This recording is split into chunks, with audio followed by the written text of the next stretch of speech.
Hi ho, wee way, everybody. Starting a little early today, so if there's not a whole lot of people, that's fine.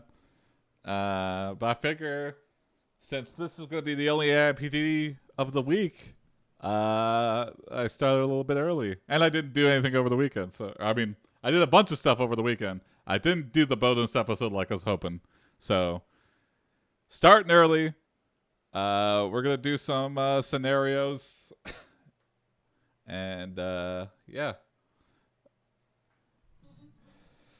Oh boy, yeah, it's gonna be a long week. It's Tech Week for Ellen's show, and then Ellen's show this weekend, and yeah, I think it's gonna be good though, and it'll be recorded, so I will make sure to have it up. What's up, Misha? How's it going? Starting early, because this is gonna be the only AIPD for this week, unless I can squeeze one in, but I don't think I'll be able to. But busy week, so starting early. I want to do one of these scenarios because I've never done one of those before. And I want to do one of these text adventure ones because that's supposedly like AI dungeon. Okay, just.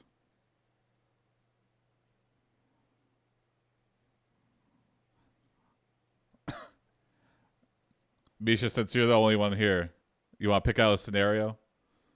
Whatever looks good to you. One of these ones. I don't want to do the stories until 9, just in case I don't want somebody to miss their story. But these are all bonus stories, so. And who knows, I might stick around for some bonus stories too. We'll see how I'm feeling after 2 hours.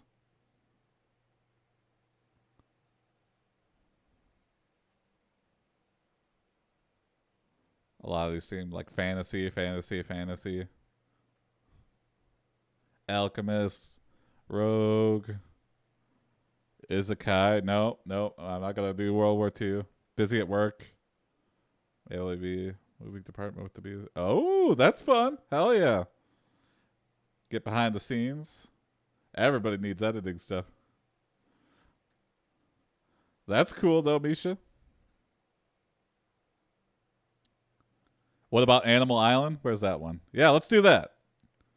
Here we go. Welcome to Animal Island, the perfect spot to relax and have a chat with your friendly neighbors. Oh, it's okay, so it's kind of like Animal Crossing. Meet all sorts of talking animals and spend your time fishing. Just pray that your lion neighbor won't try to eat you. Slice of life adventure. Okay, let's do this. Start. You finally arrive at Animal Island and are greeted by a cute hedgehog that says, "Hello, Animal Island is a place of peace. All animals and humans are welcome. I will be your guide." She leads you around the small island and shows you the tent where you'll be sleeping. "That's all from me. You should go in and meet your neighbors. I'm sure you'll be happy to see a new face on the island." She says with a smile before leaving. You spend some time storing your belongings in the tent and finally meet up with one of the other animals. You try to impress the first person you meet with a tasteful joke.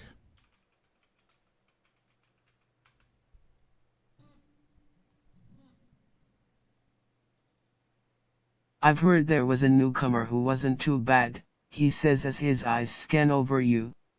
Are you here for any particular reason? He seems friendly enough. Oh yes. Oh yes, tasteful joke. Okay.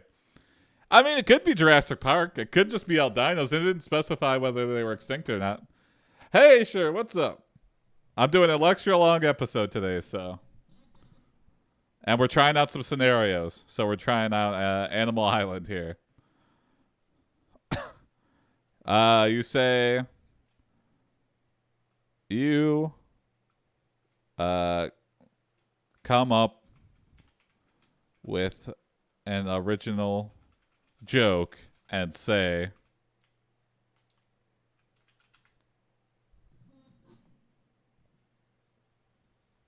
Do you like sheep? Because if you do, then this farmhouse has got what you want. What? Are you soliciting sheep sex?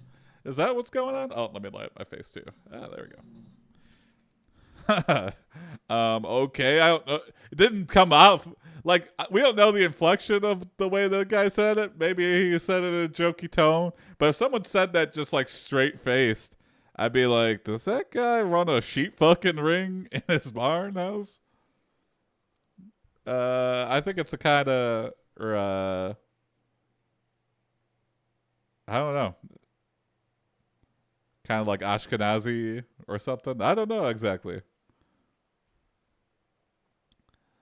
Yeah. Oh, here we go. Yes, I have no real interest in sheep.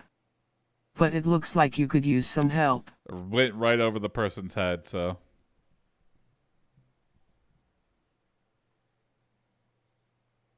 Clearly our joke attempt failed, but the people here are friendly, so. Say, I'm new in town. But actually, I just want to make clear that that that that was a joke. You know, about the sheep. I don't know any sheep. Just joke explaining. We're nervous. It's a new town. We don't know anybody. He laughs at you. Don't worry, everyone knows that jokes get old after a while. Okay. Why not join us for dinner tonight? We can tell each other stories while we eat. All right. I like that I'm being invited over for dinner. You decide to take him up on his offer. Yeah. We're a jokeless town here. All the jokers get shot in Animal Crossing. Or, I mean, Animal Island.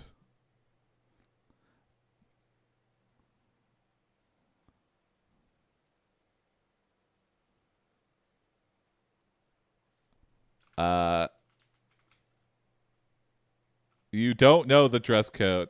You dress in your finest attire and arrive at the party with a pecan pie. Pecan pie. And they're like, dude, we're camping. What are you doing? And the tux. And we go, oh, God, we just can't get anything right in this town. Oh. Uh-oh. It's already over. The party's over. The next morning, you wake up early to find yourself surrounded by various creatures. Okay. They start talking excitedly amongst themselves. One creature approaches you. Good day. My name's Wigglesworth, and I'm the head chef on Animal Island. Uh-oh. Something tells me Animal Island is, follows the food chain. What are you cooking, Chef Wigglesworth? I guess we can next this. Maybe? And it should just continue. Hey, there we go. What brings you here today? I think you so, explain Misha. why you came to the island. No, I mean, the first sign that they were cannibals, they didn't like jokes. Cannibals. Notoriously bad senses of humor. Wigglesworth grins at you. It sounds like you had quite a journey getting here. And now you have made it to my home. Oh, no. Okay, I like that. Okay. You borrow Wigglesworth computer.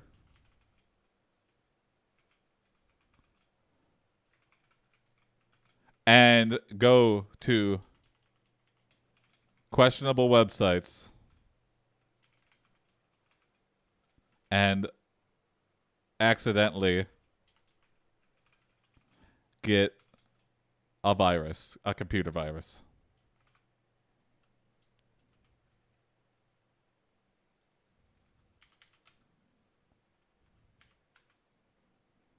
Oh, that's my work computer. What happens when you visit questionable websites? Well, this basically.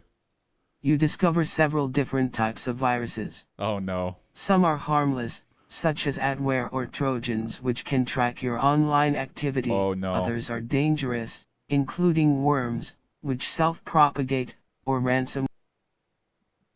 Or ransomware type of malware that locks down your files. Yep. Those are all the viruses, basically. The most harmful of them all is called a rootkit because it gives hackers access to control your machine remotely. Oh my god. It's very difficult to remove these programs without professional assistance. Oh no. As it turns out, you have a serious problem with a malicious worm. Oh my god. I'll admit, it's one of those things where it's like, we probably used the computer like for 15 minutes, and he's never had problems with his computer before, and then now we have, it's just filled with viruses. Like, what site did you go to? Like, that's almost impressive the way. Eat the worm.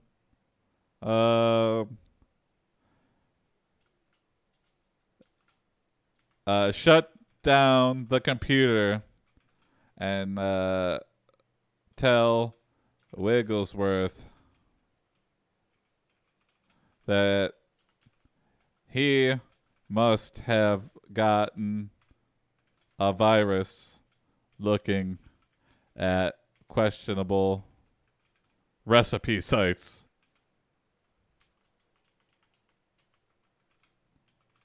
For his cooking. Blame. Hey, what's up, Enigma? Yeah, every single internet toolbar. But yeah, he's like, where's the internet? All I see is toolbar. Not only did he give you a good impression of himself, but he also explained how to fix your computer problems. Which are actually his, so he even I'm glad offered he you knows. some of his delicious homemade pecan pie for breakfast. You feel obliged to return. Yeah, but his pecan pie isn't store-bought. He made it with love and, like, intention. Hey! Thank you, Misha, for 14 months. That is insane. Woo! Thank you so much, though.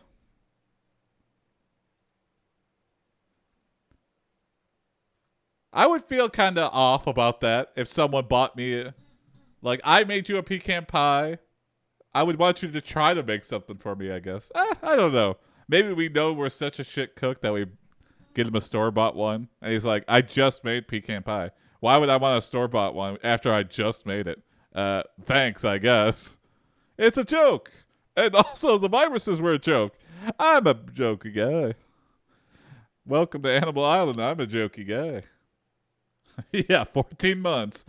You're walking around the house now as a little sub-toddler.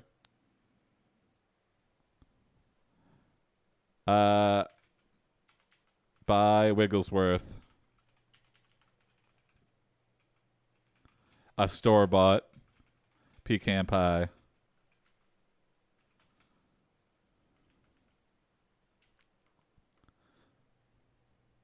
Oh! For your trouble, he offers you a job. My friends and I would love it if you joined our group. You'd be working for the greatest restaurant in all of Animal Island, Chez Piggy. Fuck yeah, Chez Piggy. Legit pies.ru. Yeah. We set up a business domain and get him a bunch of more viruses. Not only are we giving Wigglesworth viruses, we're giving all of his customer computer viruses. That's just how we do it at Chez Piggy. Also, I feel like maybe we were dishonest in the way we gave the gift of the pecan pie. We're like, wow, you did pretty good for your... This is like a store pie. You're a pretty good cook. I'm going to give you a job. Oh, it is... oh, thanks. I'll take the job. Yeah, I need some work to pay off this tent that was forced upon me.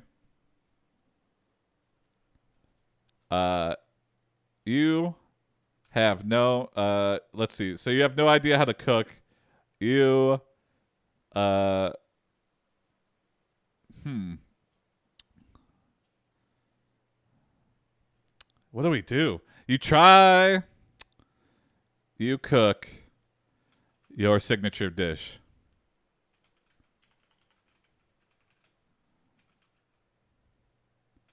For Wigglesworth. In hopes he will add it to the menu.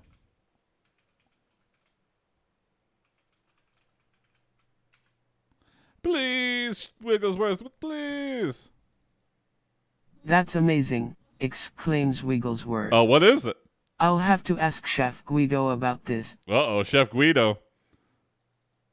Your meal ends up being served in the main dining hall, where you meet up with another new arrival. Hi, I'm Bubbles.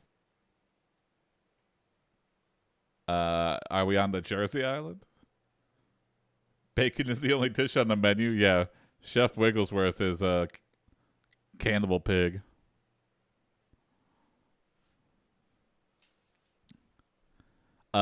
You unload on Bubbles and confess all of your misdeeds in the past couple days since you moved to Animal Island. Just a total overshare. Gosh, you're so lucky, says Bubbles with a smile. Guido told me I should listen to newcomers. I'm sorry I was mean to you. You seem like an alright guy. What do you mean you were mean to me? I was just telling you about all my misdeeds. You're not going to blackmail me now, are you? Cook Bubbles his favorite meal. Attempt to cook. Oops. Sorry, Bubbles, I tried. Oh wow, thanks, Well, it's says nice Bubbles. if it was... Oh. This is great. Oh, no. Oh, no. Okay, so we're like, we're going to cook you your favorite meal. He takes his first bite, then hesitates. So I'll be surprised. What was this again? I've never heard of it before. Okay, so it's so bad that it's unrecognizable as his favorite dish. Do you explain? You list the ingredients. Let's see what the shit meal was. Creamed corn, okay. Fresh fish, peas, and some kind of spice I'm not familiar with. Oh, that sounds absolutely fucking vile. I can't imagine any dish with all of those combined that's not a horrible failure. Bubbles makes you repeat it back to him. That doesn't sound right. That says doesn't Bubbles sound with right. A frown. I said burgers. Burgers are my favorite food. What the fuck did you do to me? Bubble, you watch as Bubbles becomes very ill after eating your dish. Oh no. He starts throwing up violently. Oh, I'm sorry, but no Bubbles. matter what you do, he keeps coming. You try to help What? He and keeps end coming. up taking a trip outside the kitchen for some water. Uh-huh. When you Okay, come back that's nice. in, you find that the other animals have gathered Ooh, gathered around to watch. Sorry, Bubbles. Ah, man, I really ruined it. Because Bubbles is new to the town, too. Bubbles decides to get clean. Yeah. You try to defend Bubbles from people making fun. I don't know, actually. Let's, any press is good press, I guess. You watch as Bubbles becomes famous. Uh, and throws you under the bus.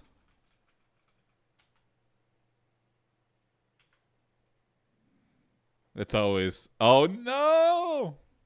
You've been labeled the villain of the story. I mean, we haven't been good. A good neighbor. You get a chance to redeem yourself when you overhear Wigglesworth say, "Hey, look at the new chef. He's got some kind of special sauce."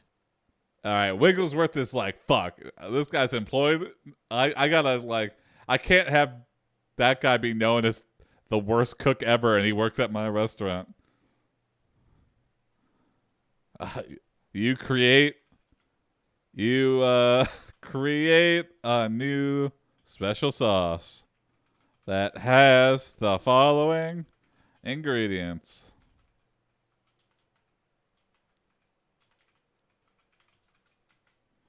Here we go. Yep. Beef, pineapple, tomatoes, and onions. A beef sauce? A beef sauce? I guess that's not...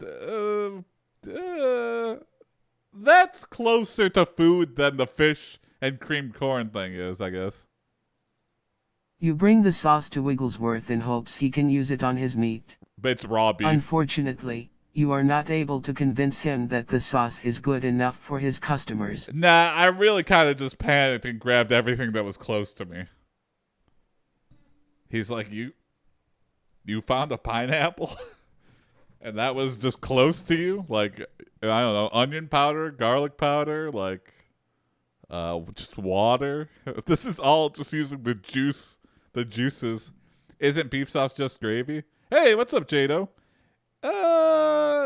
Gravy's got a little bit more to it, but that's like the fats from the are kind of like a base for a good gravy, I guess you could say.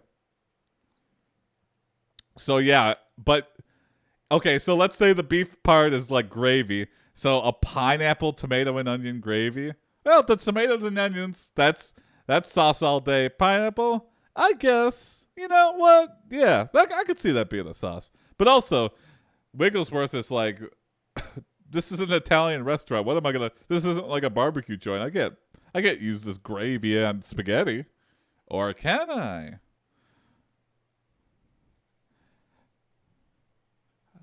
I? You go behind Wigglesworth back.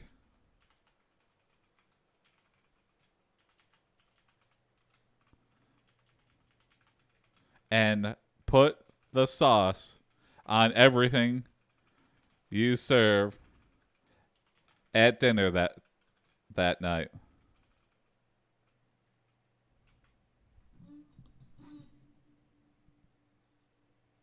It turns out you are a little bit of a jerk. Yeah. Yeah, I guess a little bit. The next day, you are approached by a different animal. He introduces himself as Jello. Hey, Jello. Jelly, howdy, stranger. This my sister Jelly. Oh, here we go. Food critics had to say this about the new sauce.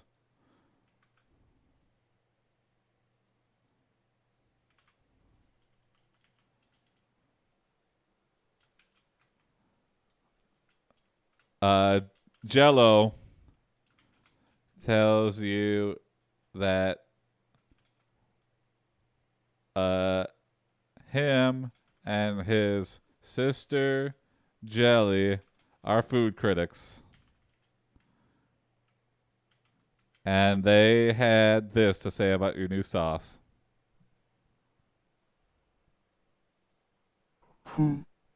Well, it's certainly a unique flavor profile. It's very sweet and fruity, which is unusual for beef dishes. Okay. The texture of the vegetables seems to be slightly chewy. Ooh, that's not good. You don't want chewy. Or maybe you do. Jado, we are a new animal that has moved to Animal Island. But we don't have a name, yeah. We don't have a name and we don't know what animal we are. I guess we can just pick. Jason, what drug is that pen advertising? Oh, that's a good question. Aero cordials? I don't know if it's a drug at all. I think it's a hotel something? I don't know. I don't even know why I have this pen. Oh, we're Golden Tusk. Okay, there we go. That's canon now, Misha. We're Golden Tusk. Of course. And we are terrorizing this island with our friendship.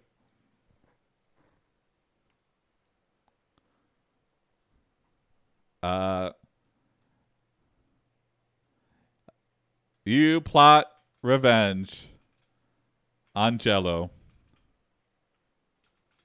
for his critical review of your sauce.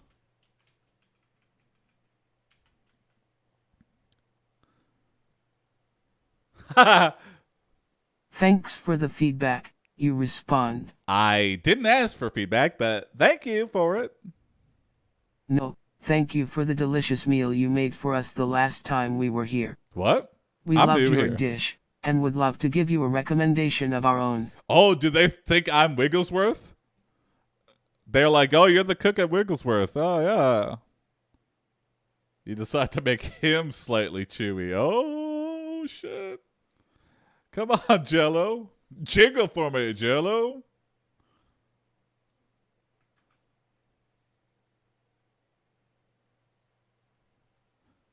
Jello.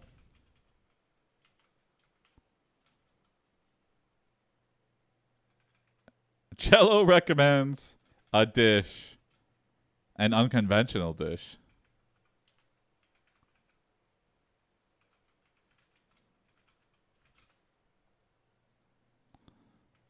A pile of Cory's clothes from AiPD left behind because somebody spit sauce all over his clothes.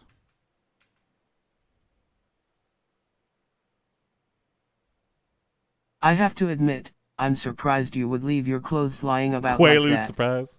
You must be a pretty adventurous cook. Okay.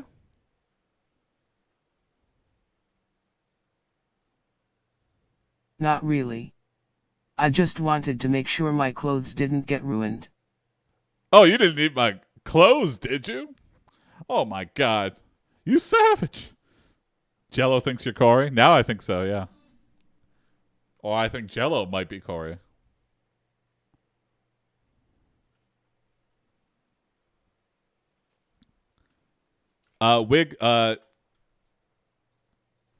Wigglesworth discovers what you did last night and reprimands you for going behind his back.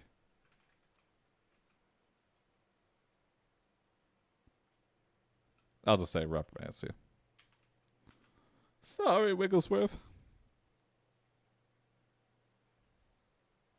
I'm sorry you're getting such bad reviews, but I think you should have kept your mouth shut. Whoa! But I tried to apologize. Didn't try too hard. Look, you need to understand that there's a fine line between cooking well and making delicious meals, and you crossed that line. Yeah, you crossed the line of both of those things, and you're in another dimension here. The clothes are loaded with spice, Old Spice, yeah. I'm looking to go long, Jado, since this will be the only AiPD for the week, so. We will see. And it's just me tonight. Cory got promoted, so he's having dinner with his coworkers. They're taking him out as a congratulations. And Tony's doing his Monday night shows now, so Tony will be out for Mondays for the foreseeable future again. We got next to us. Is he firing us, or is he giving us a second chance? You might not have intended to, but you hurt people with your actions. Namely Wigglesworth. I'm so sorry. Oh, no. After the incident ends up on social media, you receive another negative review. I was going to give you 3 stars, but I'm giving you 1 now. Damn. 3 stars is already bad. Thank you, Jado. Yeah, I was gonna say, hey, what's up, Kyril? We're doing one of your stories tonight, so stick around. Yeah. Right now we're just freestyling. Out and at 9 I'll start the official stories, but we're trying one of the text adventure scenarios. 1 star out of how many? Okay, yeah. You ask. 1 star out of how many?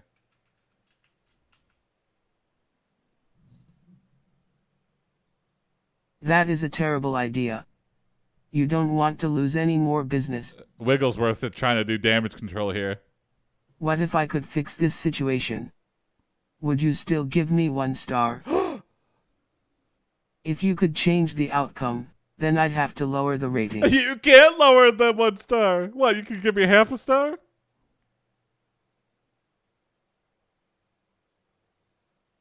But I'm not going to let you take away my one and only star. Uh-oh. A few days later, another customer arrives. Hello. It's Bubbles. I'm Bubbles. Bubbles, hi. All right, Bubbles can get us out of this, I feel like. Oh my god, Bubbles is sub. Oh my god, he's big timing us. I'm Bubbles. Nice to meet you. Bubbles, I met you before you were famous. Don't you remember me? I'm Golden Tusk.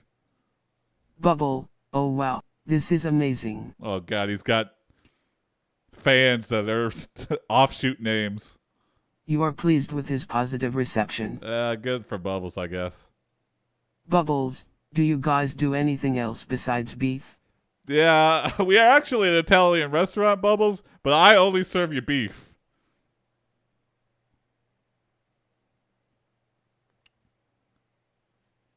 I've submitted about 15 stories in a single day and like 5 more. Oh, okay. Will you do any more screen play streams? Yes, Kyril Gray. Yes. When I get more time, though. So after this weekend, probably. But I am looking to do that, and with different shows, and with maybe even do a movie. So yeah, burger cheese.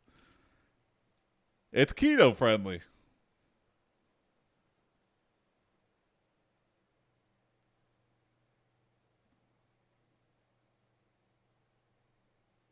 Oh, hell yeah. Yeah, it's been a while since we did like a meta, just a total meta. Well, I guess not really, but yeah, I'm always impressed when it remembers it when it doesn't. AiPD the movie, yeah, hell yeah.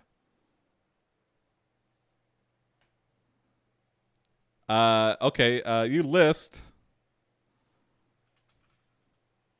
the entrees of Chez Piggy.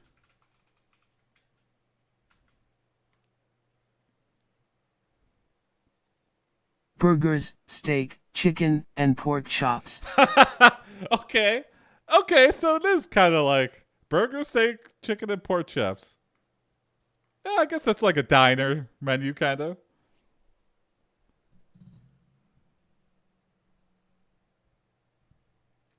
And that's just one burger. It's burger meat, steak, chicken, and a pork chop. Uh, each burger is $30.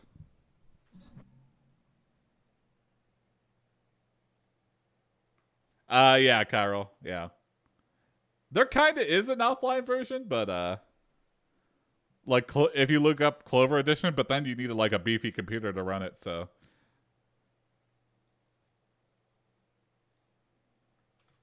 uh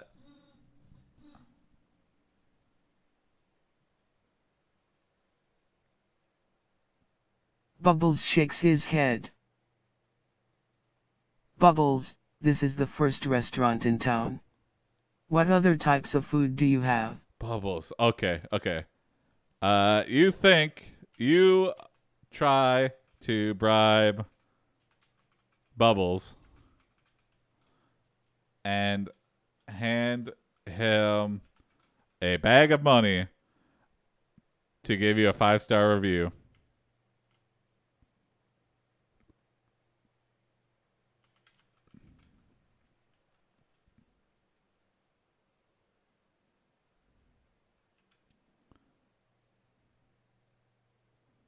Okay. Actually, you hand Bubbles a bag of money to bribe him to give you a 5-star review out of 100. You have an opportunity to redeem yourself when you overhear Wigglesworth saying, "Hey, look at the new chef. He's got some kind of special sauce."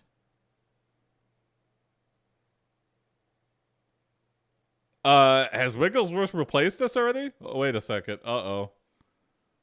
Or is he finally coming around to our special sauce? You go to Wigglesworth in hopes he can use it on his meat. It's looping next prompt. It's looping, is it? Wait. Looks like a camera glitch. Oh, wait. It looks fine to mine. Do you have a fringe or has your face cam broken? Looks like a camera glitch. Uh-oh. Nice hair, though, but your forehead makes it seem like your camera's broken. Whoa, whoa.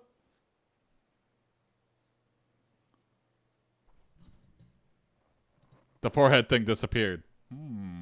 Okay. The response is a repeat. Wait a second. Like fake hair. Oh, maybe. I don't know. A green screen, but it adds hair. All right, here we go.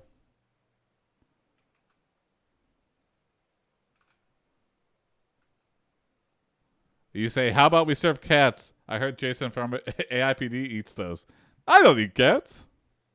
He seems interested, so Alf you go eats to the cats. kitchen and prepare some cat food. Ew. You bring it to Wigglesworth in hopes he can use it on his meat. Oh, God. Unfortunately, you are not able to convince him that the sauce is good enough for his customers. Okay. Wigglesworth really stuck his neck out for us to give us this job.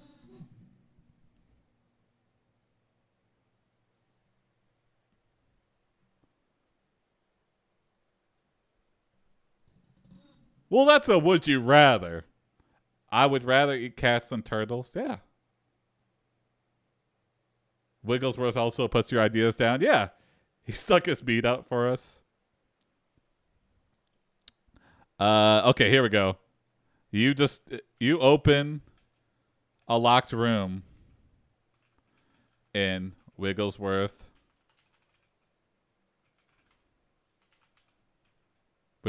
kitchen and discover that Wigglesworth is a cannibal and is holding other pigs hostage.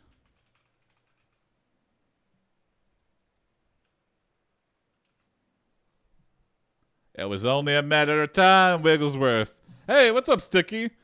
Yeah, because today is the only day I'm able to stream this week, so doing an extra long stream today. Hey. How come you're locking the door? Oh, no! This is what happens! Wigglesworth knew! Because you're a pig and I'm a carnivore. No, we're and a we raccoon. Can't trust you. It's for your own good. Oh, no. Are you trying to say that you're a murderer and a kidnapper? Yes.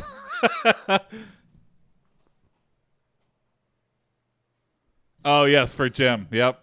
That is the case, Cairo. Yep. Yep. Jado's on top of it. Yep. That is the situation, unfortunately, for Jim.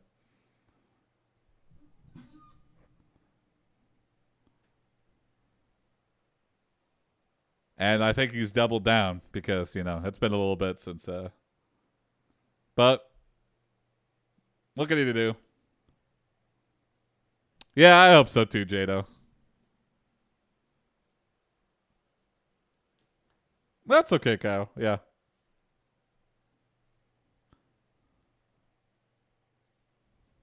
Uh, you escape. You try and escape the meat locker, and you talk. First, let's get the. Let's figure out who else is being held captive here. You talk to the fellow. To the fellow captured animals and try to plot and escape. He can't take all of us. I'll help you get out of here. No, no. You should stay and fight. I mean, but we're all bound and gagged. Listen to reason. Yes? There's nothing reasonable about this place, you say. Good point, Golden Tusk. You manage to break out of your restraints and free the other pigs.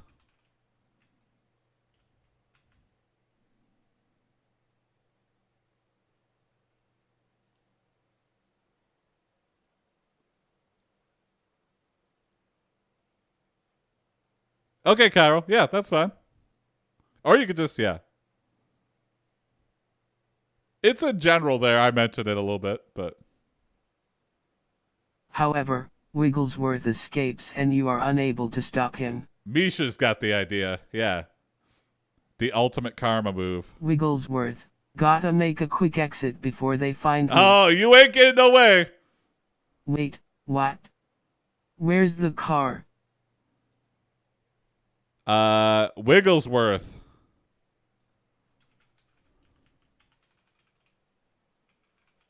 falls into a spike trap you set for him.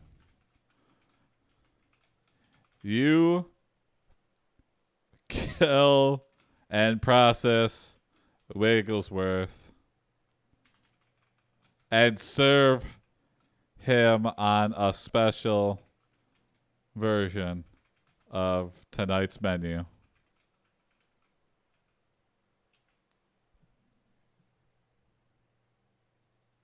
Thanks for being our guest again. This is really delicious. He tastes wiggly. I've never had sauce like this. The flavor of the sauce is very unique. I think it might be perfect. You know what? They couldn't even tell it was a different kind of meat because it's just a different kind of pork.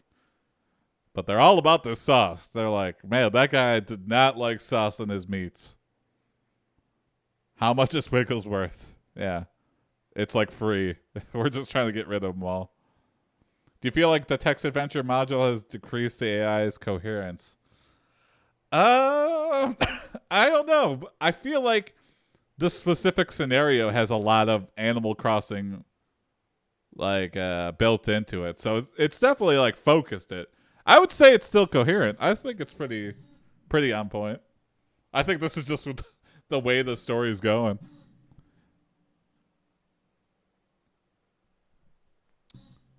Ashton Kutcher's finest role. Oh, and yeah, dude, where's my car? Okay, now to try to break it. Yeah, here we go. How do I break it? I feel like the story has come to an end, but yeah, now we could either start a new scenario or we could try to break it. Wigglesworth was nice to us. We found out he was a cannibal, and then we killed him, put him on the menu. Still, we only got 1 star though.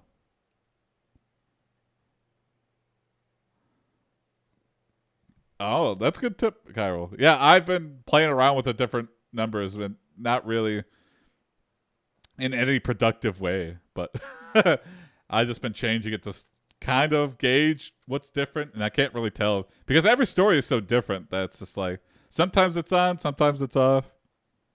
Moral of the Wigglesworth.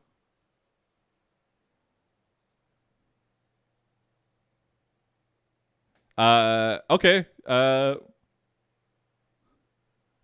right, I'll do that. Yeah. A lightning bolt strikes a customer as they poop out Wigglesworth. Who reforms? Well, we'll just say that. Yeah, that's already crazy enough. Oops. A lightning bolt strikes the customer as they poop out Wigglesworth. No, hold on. uh, okay, well, I messed it up, but that's still funny. The customer, who was pooping the whole time, death. Yeah, I mean, I would think that if you're pooping out a whole man. Damn it, why did I have to die on the toilet? I'm such a failure. Oh, and to have that be your final words.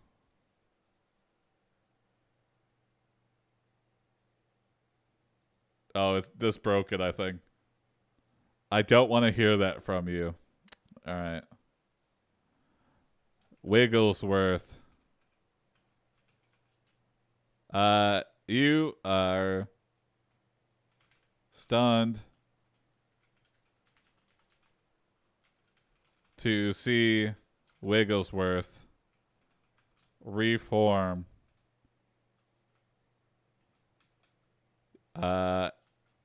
And suspect that he is an immortal demon.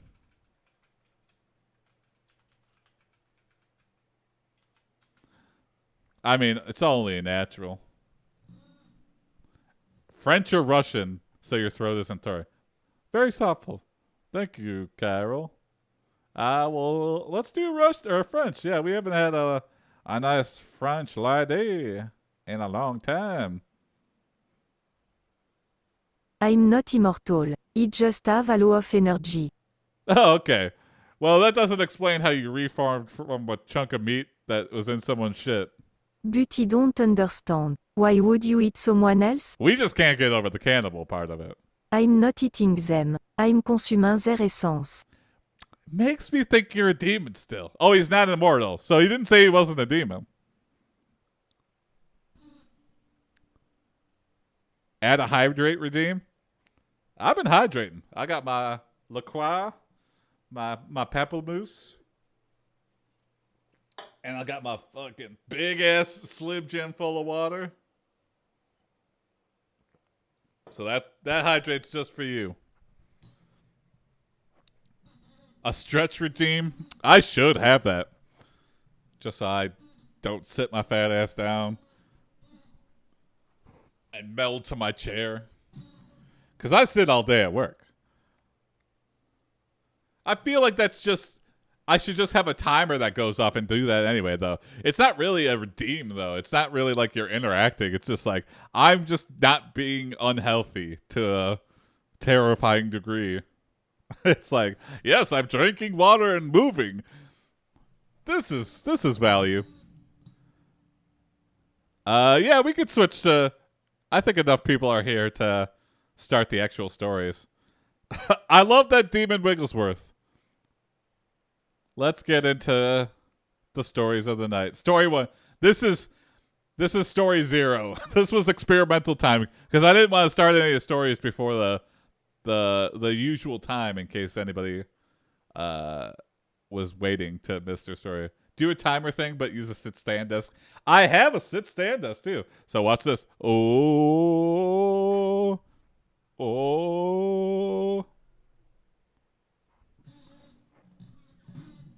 I should just program it so I have no control over it. So I just gotta like get up and sit down. Let's get on to story 1 then. Can we push prom time up to 3 hours plus if you want? It might reach that anyway. Maybe, yeah. I feel like we're gonna do a bonus story. Hey, what's up, Ellen? Hey. Not prom time. Oh, okay. Yeah, stream time. I got you. Yeah, maybe. I'm definitely down. Death Place Little Rider. Yeah. Let's get into the first story of the night then. Get ready for story 1. Our first story let's get into it, is by Anonymous. And it says, "We are farmers. You are what you eat. I am the walrus." Well, thank you, Anonymous.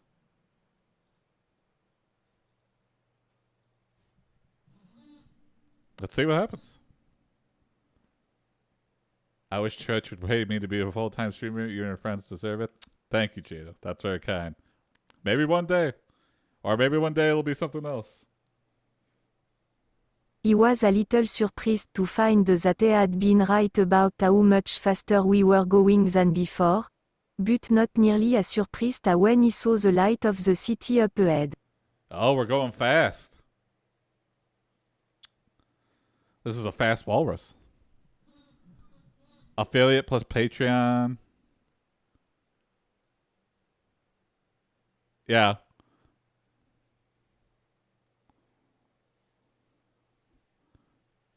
Well, hopefully more people discover the stream and like what I'm putting down. I feel like I'm not a good person to just random in on. I don't know. Maybe I am. Maybe we're entertaining enough, but I feel like people see a writing stream and they're just like, off. You're not playing a video game. You're not even doing it well. Off. But then again, people on Just Chatting, you know, people just watch other people talk for a long time, so. But then again, I'm not in a hot tub either, so.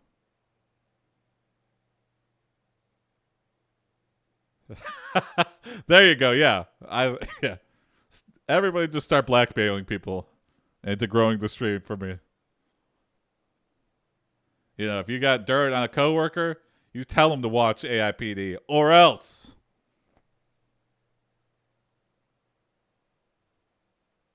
Thank you, Cairo. Hey. Thank you. Yeah, that is encouraging. And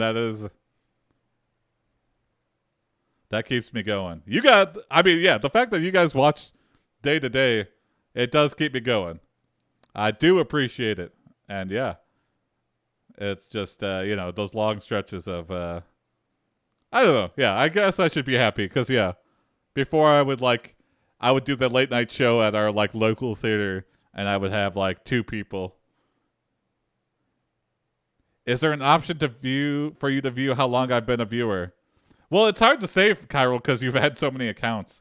But it says you've been following since June, but I know it's longer than that. Yeah, I could try to see if I could find your original account if that is not completely banned. Is that a thing? Yeah. Follow age. I don't think I have that macro set up.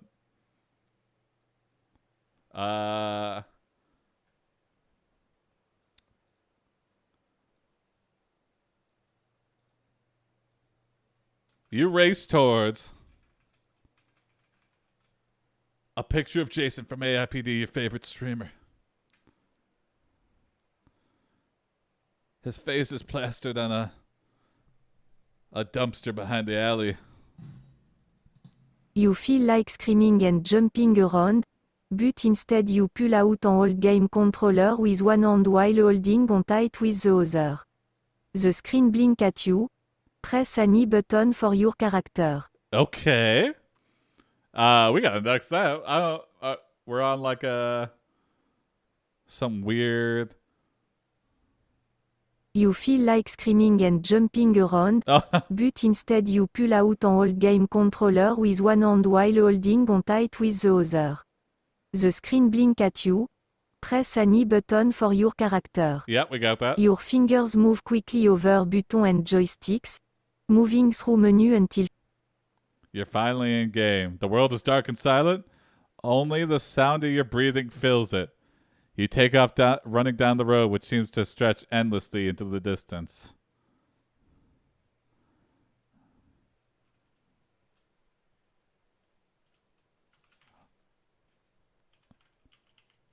You feel like Sonic is the one video game character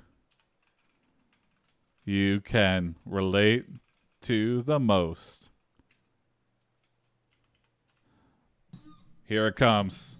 Sonic's gonna jump out of the screen and be friends with us. He's always looking for his friends, so maybe if you get far enough away from them they'll stop chasing after you. Maybe then you could just live happily ever after. Oh, yep. Tails is always following close behind. Oh.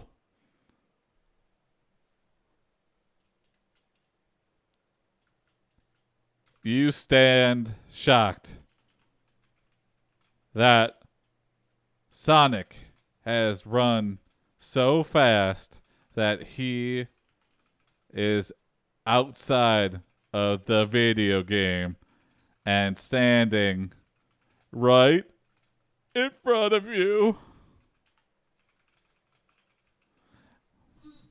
He laps you. Oh, now we gotta do a real race. His mouth opens wide, revealing sharp teeth, and they grab hold of your shirt with both hands. They yank you close, wrapping his tail around your waist and pulling you along behind him as he runs back towards the city. Oh my god! That's the worst fucking Sonic encounter. That's not what I wanted. I guess I should have kept you in the video game world. Oh my god, that's what you do? Slaps or laps? Slappy lappies. He wants to date you? I don't know. I think he's a wild animal. This is just like those people who try to tame wild bears, and then the bear just pulls you off into the wilderness and you never return. Sonic, no, you're not supposed to escape from the city.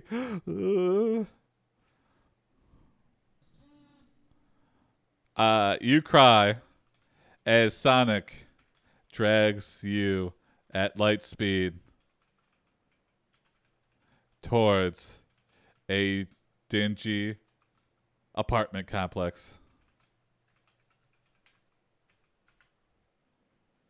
This is getting dark. Sorry, but it's what's happening. It look more or less abandoned, Okay. but there are still signs of life here and there. A few people People? sitting on bench near the entrance. A couple walking by smoking cigarette.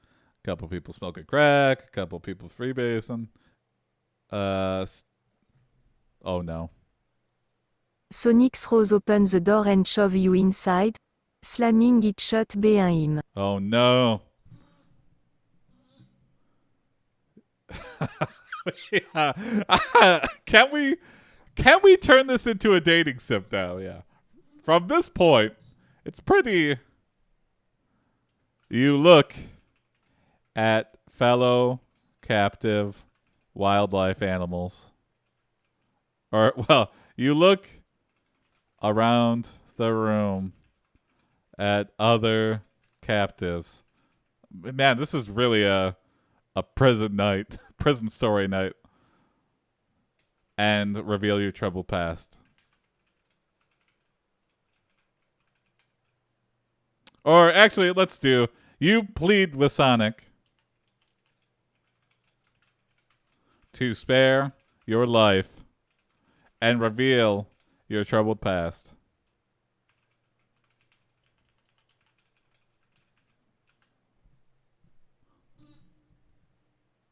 Oh no! But all you hear is the snarls coming from his throat. This is Then he nightmare turns fuel. around and walks out of the building without saying another word. Yikes. I don't know how we got any sleep, but... The next day you wake up to the sounds of birds chirping outside. We can't escape from prison stories. Everything follows a theme, it seems like. Sonic and Wigglesworth are the same people. Yeah, it seems like all animals are demonic, immortal carnivores in this. Lovely holiday. Yeah. The one time I want the AI to say you wake up in a hospital. That hasn't happened in a while. I mean, I think that was just like an AI dungeon thing for... Of all things, I feel like, yeah, NovelAI has not looped as much.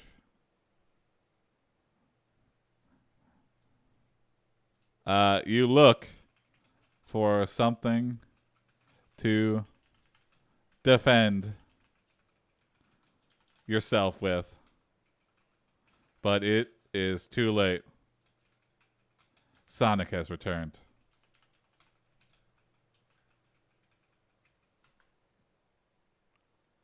Oh! This time he isn't alone. Oh, God. Who's he bringing? He holds a knife to your neck and force you onto your knees. Oh, no, no, Another no. person stands beside him. This one dressed entirely in black leather armor. What? They have tattoo covering their face, but you recognize them immediately. It's Two-Face! Oh my fucking God! Sonic jumped out of the video game and made friends with Two-Face. Yep, I guess we're in the Batman universe here. You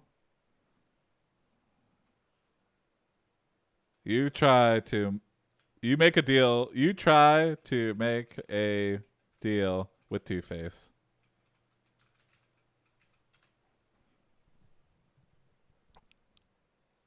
If you help them capture the real Jason Voorhees, then they will leave you be. But no matter how hard you beg, they refuse to listen.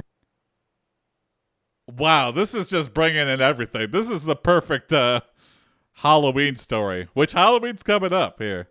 I guess it's just in a spooky mood. Two-Face raise the blade above your head. Oh, okay. Okay. We gotta think here. We gotta think on our feet. We're about to be killed by Two-Face. Unless so Two-Face, I thought that would save us. Like flip a coin.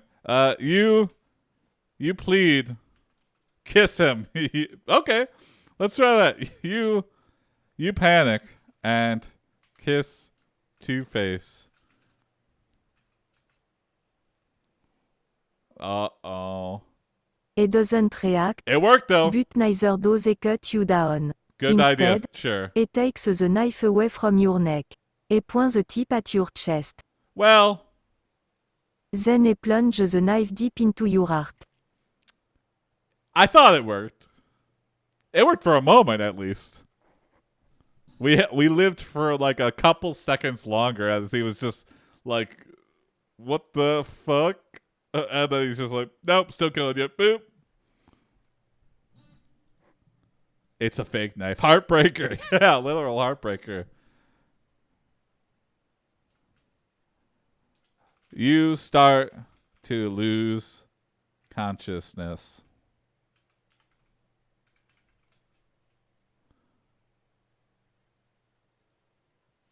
And wonder how everything went so badly, went so wrong. But then, lightning strikes. And you begin to transform into ... Yeah, we got Tony's owned by Two-Face, but that was really a desperate attempt to save our own life, so it wasn't like a real attempt for sexual intercourse with Two-Face. Jason, the pain fade and suddenly you Jason realize why Voorhees. the two had been staring at you so strangely.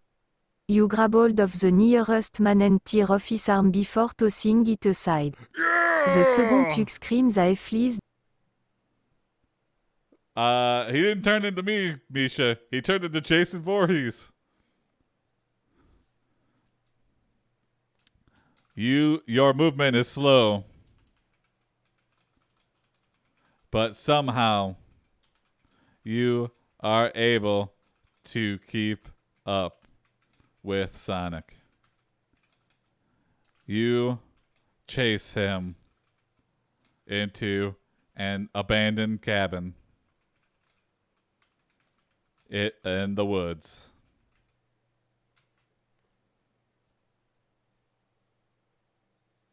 There's nothing else here except for some old furniture and pile of trash. Pile of trash. Sonic growls at you. I'm not going to kill you. He pulls the knife out of his own stomach and tosses it aside. Oh, Pete. He was just stabbed previously, and he just left it in because it looked cool and threatening. Well, Sonic, what do we have here?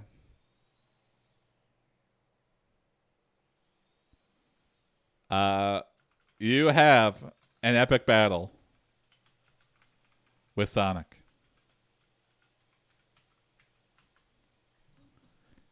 He's so fast he skipped a scene. Yeah, the scene where he got stabbed, yeah. He's strong, faster than you, Yep. and he knows many special attacks that you don't know about. Yes, that sounds about He right. managed to slice off several of your limbs and even decapitate you, leaving you only with a stump for a head. Now, if this was the next Sonic movie, I'd fucking be all in. I would, in fact, if I saw that was the script, I would be figure out how to be an investor. I would be like, you're combining the Sonic franchise and the Friday the 13th franchise? Where do I sign? And Sonic kicks his fucking ass? Woo-wee. I guess it would be a quick movie, though. And it's all about Sonic taking the reins. Or it's like Sonic versus Freddy versus Hellraiser versus Jason. And Jason, he just kills right away. So you're like, ooh, now it's interesting. Next time on Sonic and the Walrus. Yeah, here we go. Cuckoo, Kachoo. I've lost track of time, but I feel like we're there. All right, good night, Cairo. You're dead. That's what Sonic thought when he saw the new version of himself. Oh! He was furious and confused. How could he change so much? So, Sonic killed us, but we transformed into him next. But the more he thought about it, the angrier he got. All right, moving on to story 2. Actually, story 2 is Cairo's, so I don't want to force you to stay awake, but you might find yourself reading story 2 and ask yourself, how did I get here?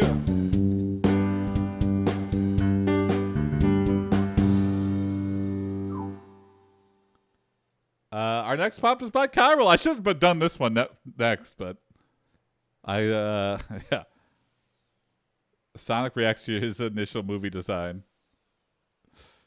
The teeth. This is Cairo's do the bud prompts that he was talking about. So thank you, Cairo. You're Cairo Gray, an internet enigma and generally cool man.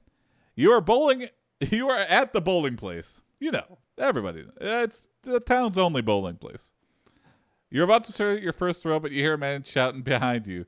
You turn around and see his face turn red with anger as he has, V.I. Lenin, Vladimir Ilyich Ulyanov. You frown in confusion as you approach the man. One of his two friends looks up at you. The man, who has blonde hair, loudly exclaims, "What the fuck do you want, man?" That's not a good dude impression. What the fuck do you want, man? Closer. You respond confidently, "I want group." Is Cairo secretly Donnie? Before turning back to him and saying, "I am here for my first time." He laughs nervously and says, "Oh yeah? Well, I'm not letting anyone on until they pay me." Yeah, you pay Walter. And he allows you to join the bowling team.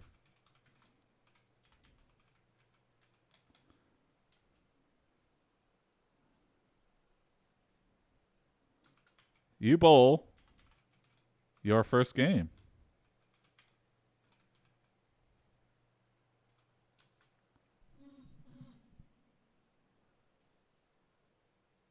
Jeff is the one who said that about being paid, not Walter. Oh, yeah. After that, everyone is very nice towards you and lets you play. Okay. It's fun and relaxing, and by the end of the night, you've made some good money from people betting on whether or not you'll strike out during each frame. All right. right. Yeah, you know what? Bowling is one of those things that, like, yeah. It's a good way to make friends because no one's really like pro. They just want to throw the ball. Can you mention their names so the AI knows who is who? Yeah, yeah. You asked the dude and Walter if they want to go get food after the game.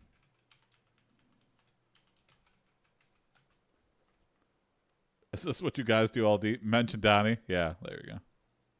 They agree and head down into the restaurant where all of the servers know them well. One girl approaches and asks what she can bring you. She's tall, curvy, and stunning. Her name is Angelina. Ah, okay. You try and flirt with Angelina.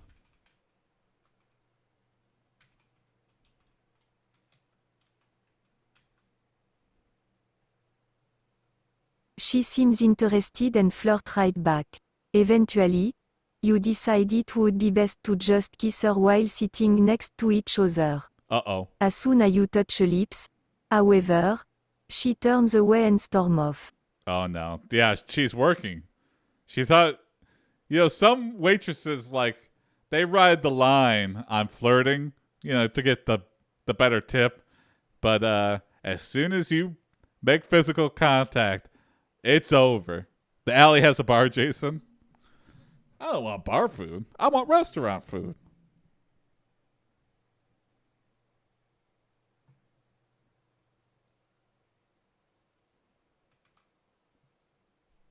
No, let's not get into a kidnapping plot. Even though I guess that would be on brand for the movie, though. Yeah. You asked Walter. Next time, can you please put those barriers up for me? I'm not as good as you guys.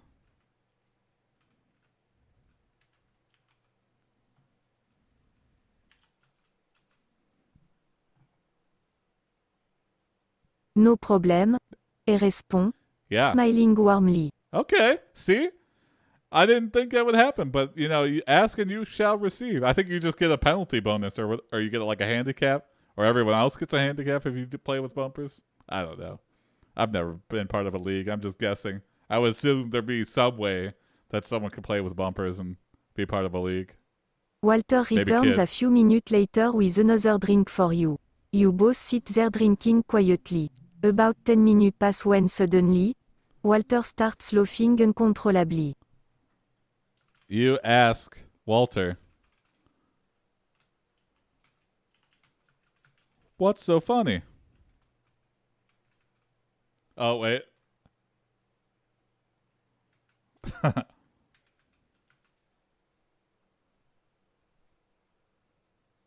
He replies, still chuckling, he was watching this old movie called Casablanca earlier tonight. Not really a funny movie. There were these two characters named Rick and Ilsa, and every once in a while they'd make eyes at each other like crazy. Okay, well, I think he's telling us to double down on Angelina, even though she's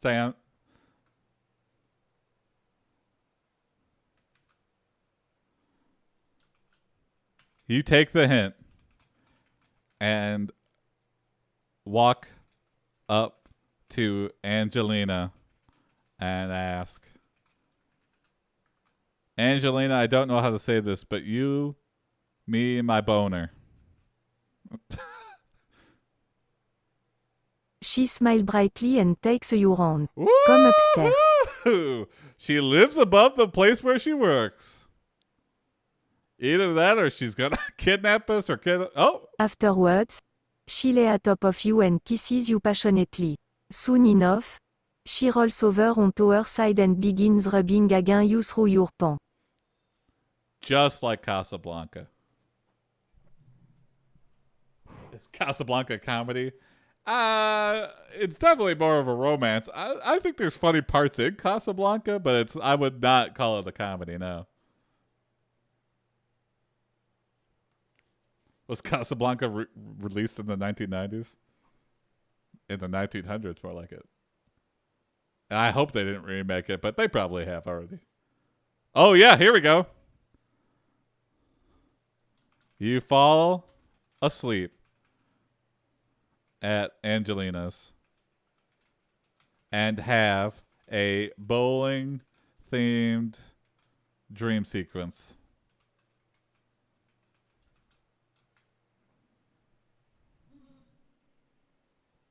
In your dream, you are playing a game of pinball. Okay. You're doing pretty well, but then you miss a shot and knock over the ball.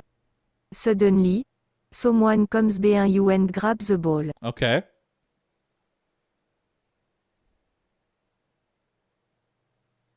It's Angelina. She picks up the fallen ball and places it back on the machine. Okay. Then she walks around the table and stands beside you. She leans forward and whispers, "He will always be here for you." Well, kind of weird, but I guess it's kind of fitting.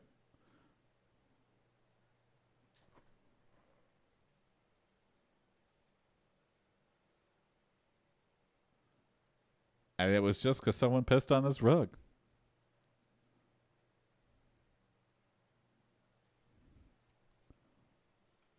You wake up and find and see that Angelina is gone.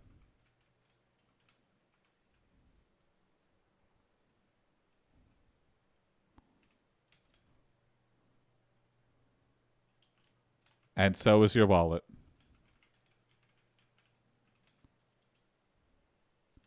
You head downstairs to see that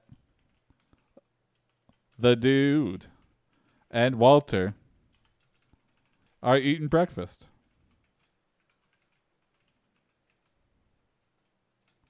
You tell them what happened last night.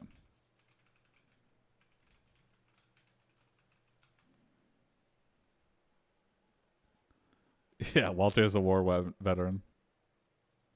The dude says, "Well, it's true.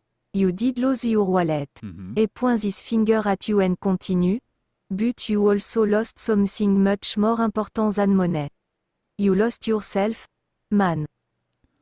Wow, the dude with some wisdom here. You lost yourself, man. The wallet really tied my finances together. Yeah. You say that wallet really tied my finances together. Walter slams his fist on the table and replies,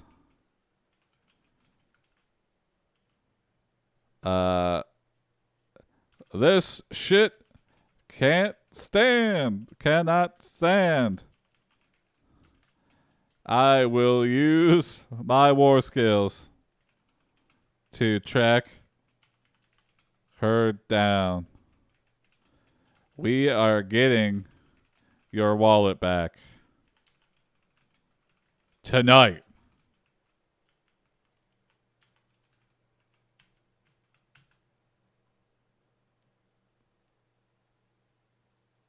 You laugh and agree that you need to find a new place to live. The dude suggests that you move into the basement of the bowling alley. Okay. Walter agrees and adds, "And you should probably stop calling me dude." Okay, I'm not calling you dude. I'm calling the dude.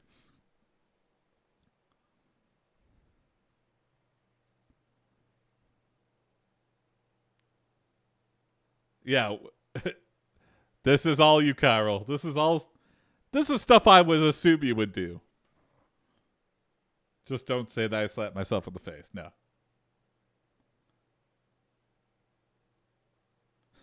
Help, time to get a toe. You want a toe, dude? I could get you a toe. Hell, I could get you a toe tonight. The basement of the bowling alley that Angelina lives below. But no, Angelina lives above the restaurant, and we're going to live below the bowling alley. They're separate places, but they could be the same place. But it's the same strip mall that has apartments above and below. Does the dude have a real name? I don't think so. I think they just call him the dude the whole movie.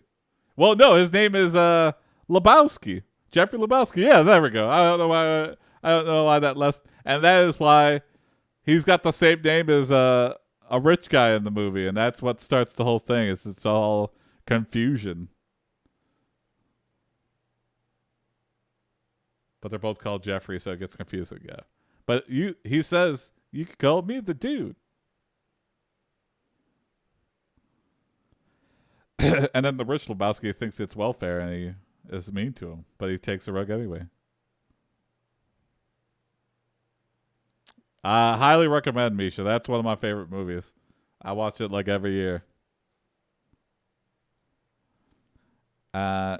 You listen to Walter's plan to get your wallet back.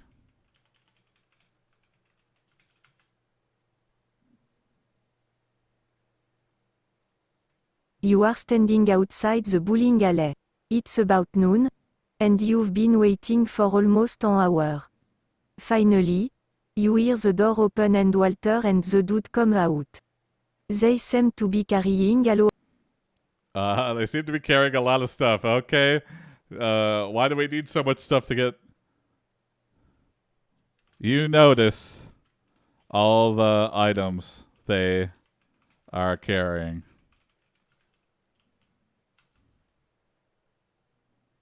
Come on, list it out. à large, heavy duffel bag. Okay, maybe guns. Walter's briefcase. Several box. You approach the men and ask, "Hey, where do you guys keep the money?"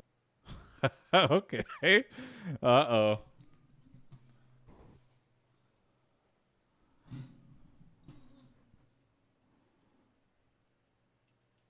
Walter points at the duffel bag. He tells you that he has staged a meeting to give her a bunch of money. But Angelina will actually be getting a briefcase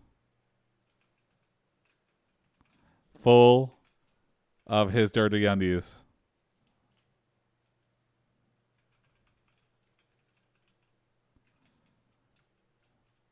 That's when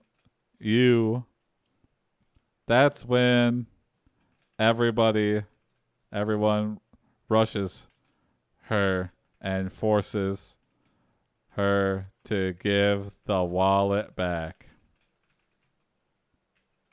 Easy.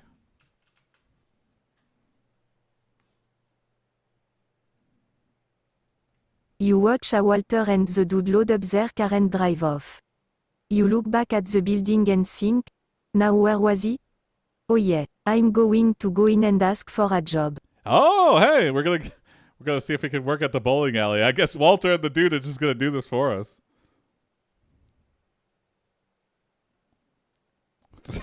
I like that we set up this whole thing to get our wallet back, and then they just go and do it themselves. You head inside and ask for work. A manager comes up to you. What can he help you with, young man? I'm looking for a job. A smile. Well, let me show you to the interview room.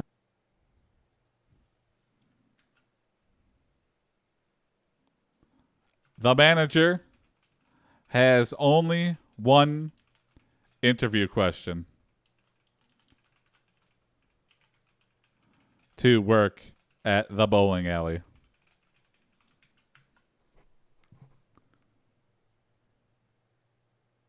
That's a great. Do you bowl? You respond, yeah, I'm pretty good. I can even beat Walter in single. Oh. Hello. Oh, I'm sure you could. I'll help you in the world. Wow. Do you have big tits? I don't think he knows. I think we're just living in the basement. I don't think the manager knows we're living in the basement. You know, what people don't know, ignorance is bliss. And you don't have to pay rent if no one knows where you're living. The dude didn't deal drugs, though. Well, yeah. But he partook.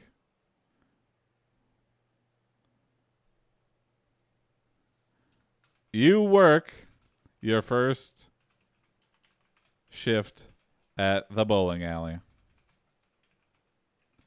Just as you are about to close up, the dude and Walter run into the alley, screaming. They look. Walter explains that nothing went according to plan.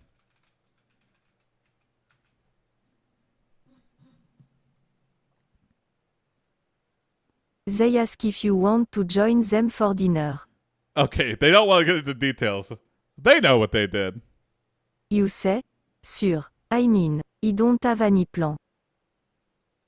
Dinner turns out to be delicious. Afterwards, you decide to grab some coffee and continue working on your novel.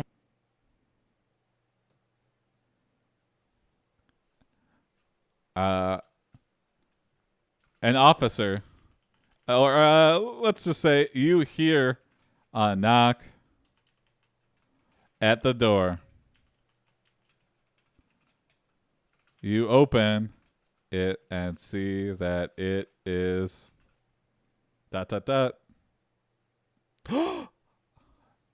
Angelina and she's wearing a very sexy outfit. Uh-oh.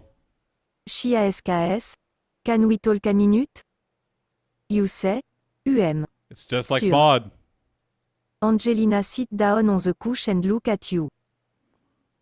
Where's my wallet?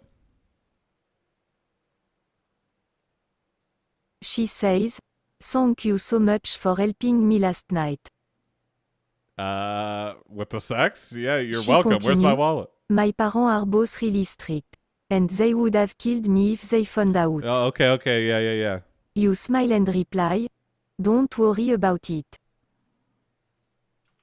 You ask Angelina, hey, where is my wallet, dude? It really held my finances together. And I would like it back.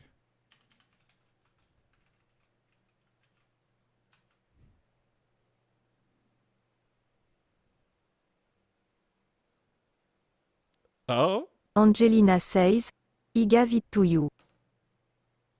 You laugh and ask, really? You didn't take it from the briefcase? She says, Numero, it's still there. Okay. Are you a nihilist? Yeah.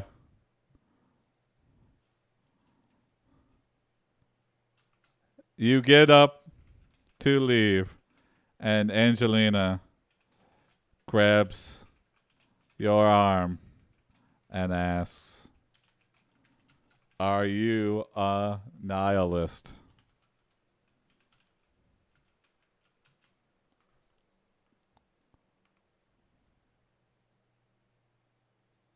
You say, I am not. I just don't believe that everything is meaningless. That's a great answer to say to a... You turn around and walk away. She calls after you. He will always be here for you. Okay, that's nice.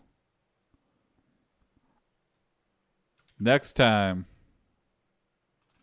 on the big Chiral Lebowski.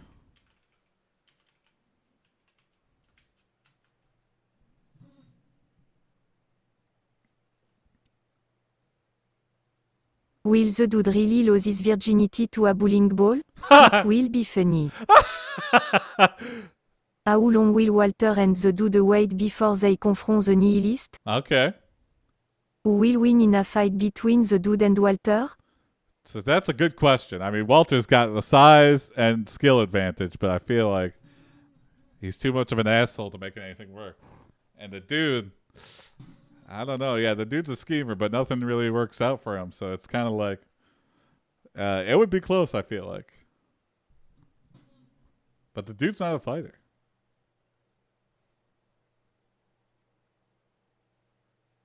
Well, that went well. Yeah, it seemed to know a lot about the Big Lebowski. So. Or it kept track of the dude and Walter and bowling. None of these will be answered in the Jesus movie.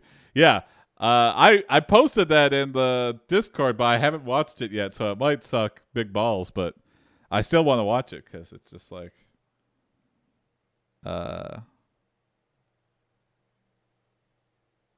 could be okay. I mean, it's probably, I don't think it has anybody from the movie other than him in it, so it's clearly a just total sidetrack, but the dude clearly has stamina. Yeah. Well, let's move on to story 3. Maybe last. Nah, we'll do a bonus story, but third. It's the last story of the night. It's the third story of the night. Fourth, technically. I just wanted to hear the jingle. Third story of the night is by Anonymous, and it is in the AI module of Magic Library. I don't know what that means, but I will do it. We've done a Magic Library story before, but I'm not really sure what the theme for that is. Just a Magic Library? I should probably just read up on what these things are actually supposed to be. Oh, and the prompt did not load. 1 second.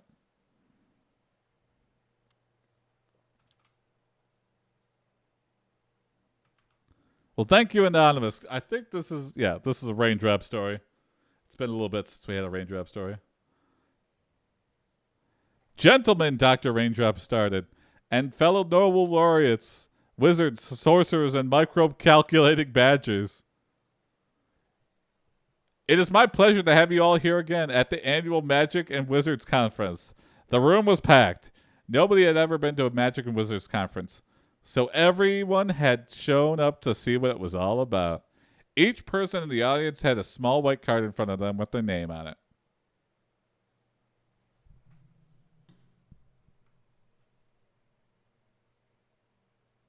Good night, Carol. Dr. 1DR0B continued.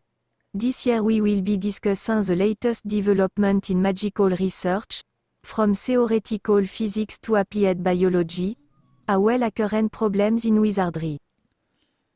That sounds like not magic. That sounds like very scientific, except for the wizard.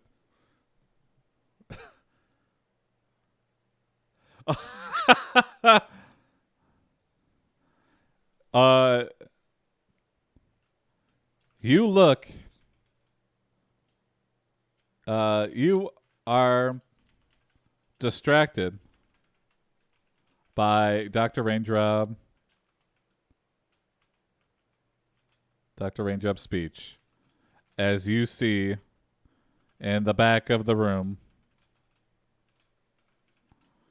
Macaulay Culkin in cartoon form, like Wishmaster or Macaulay Culkin now. EHAS just woken up after he snapped and SES that EHAS missed everything except for the part where they were talking about him. He says dart around the room looking for someone who can help him out. You approach Macaulay Culkin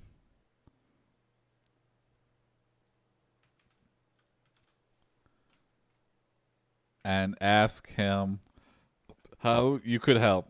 How you can. You approach Macaulay Culkin and say, I am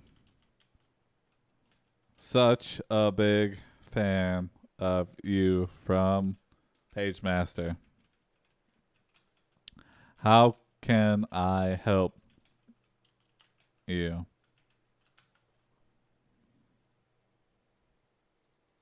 Macaulay look confused. You explain? It's me. Your friend Hildy Johnson. Okay, well, I guess that named us. We're a good old Hilda Johnson. I smile widely. Oh yes? Right. Yes? E. I loved you in Thigh Master. Yeah. You ask Macaulay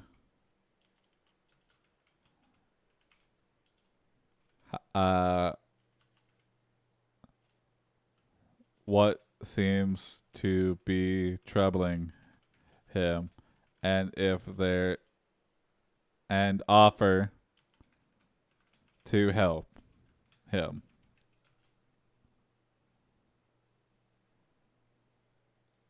Well, what The author would like to thank GW Chart for editing this chapter. Okay, just a mid story thank you. You know, normally they save that for before or after. Normally before the book you put in thanks to this person, but you know, sometimes you just slam it right in the middle of the novel so you know people are going to read it. Because everyone skips over that thank you. No one wants to read that shit. Chapter 17 Magician of the Year Award Ceremony. By the time morning came, most of the attendees had already left or else stayed behind to work on their presentations. I'm kind of disappointed that Macaulay has not. He's really beating around the bush with what's bothering him. You see Dr. Raindrop packing up.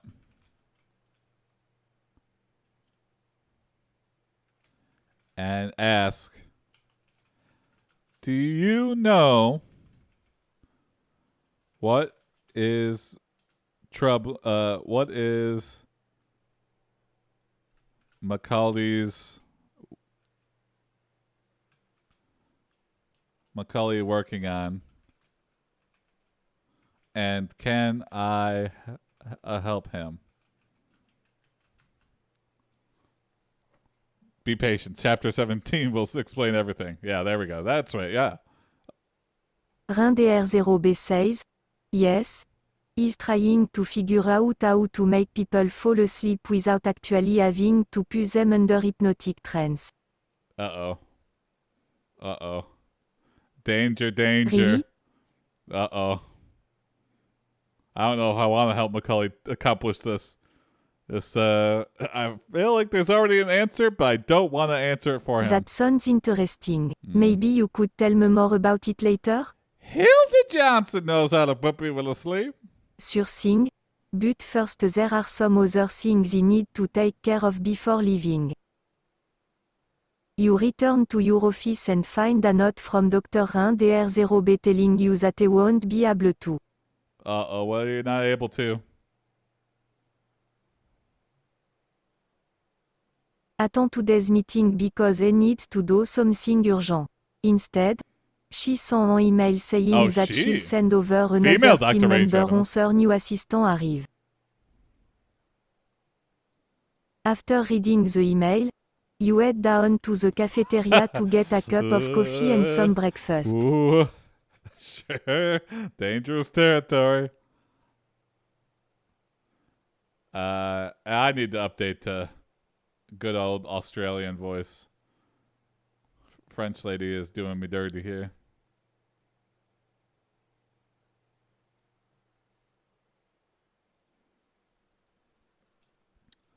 You sit next to Macaulay.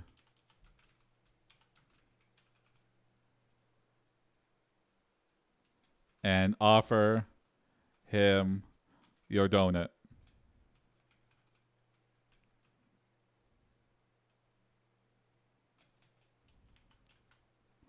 Here you go, little offering. He graciously accepts it. Yay! After eating half of the donut, he asks, "What did Dr. Randa Zero B want you for?" Oh. You explain, "She needed my help with one of the projects she's doing, so I told her I'd stop by while I was here." Macaulay asks you for help with his sleeping experiment. Danger.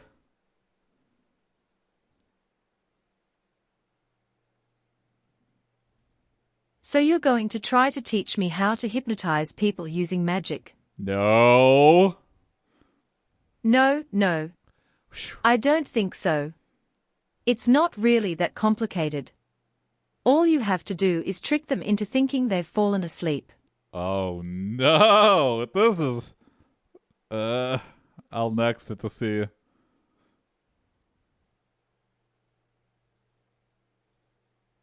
But if you want, we can go back to my lab and use the equipment there instead of just sitting in a conference room and talking. What do you say? Yeah, sure, let's give it a shot, he replies. Okay. I mean, I guess we egged him on.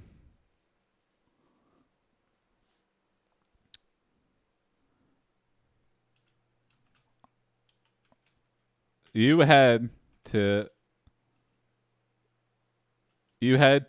your lab and show and pick a random item.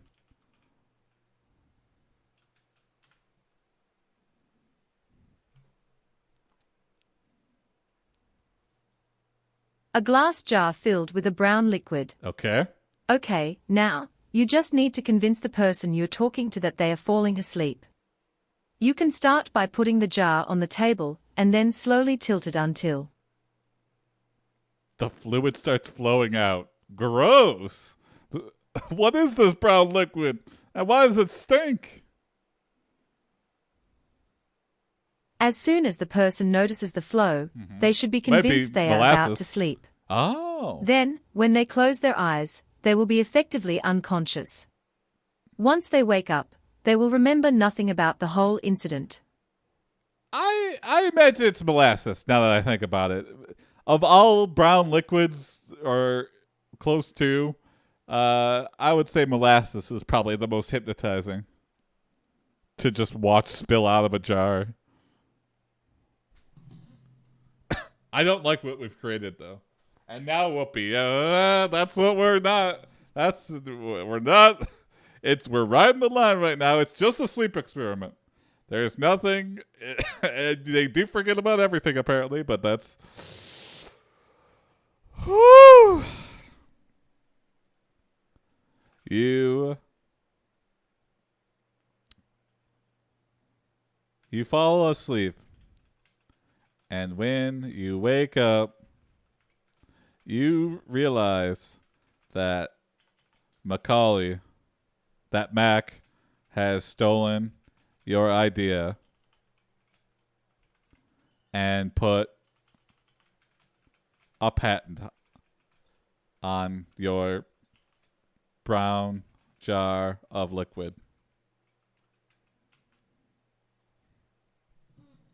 Ha!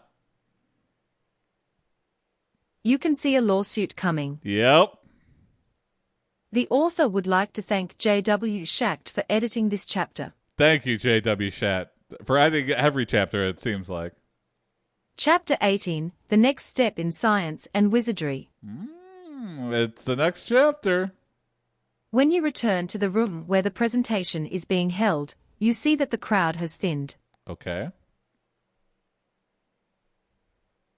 I gotta next that. considerably.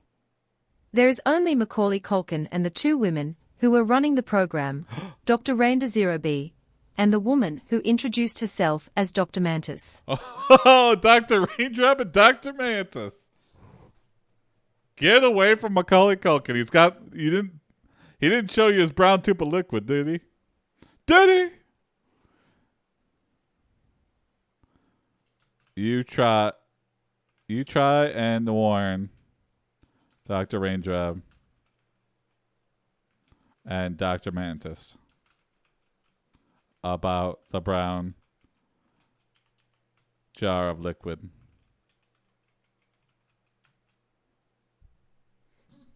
This is TED Talks for Magic. Exactly. That's what I imagine, yeah. Everyone's got their own magic speech. But Dr. Rainda Zero B says, it's too late. Macaulay has already taken the invention to market. I'm afraid he's going to sue us both. Oh, no! You ask, how can I help? How can I help?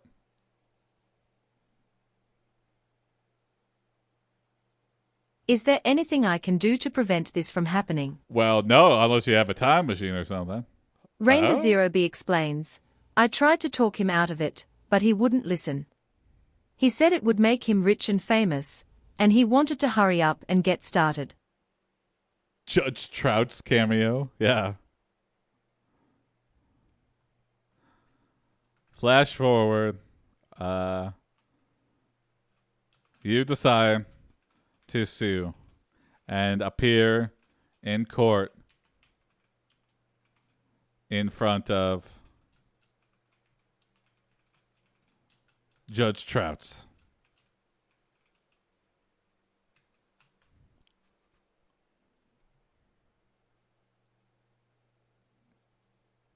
You ask, Your Honor, it seems to me that the defendant, Mr. Culkin, has been stealing ideas left and right, especially ones belonging to others. It looks like we're representing ourselves, I guess. You continue, for example, he stole my idea about hypnotizing people without actually having to put them under hypnosis. I mean, that's spot on. The AI has remembered miraculously, like, the important details.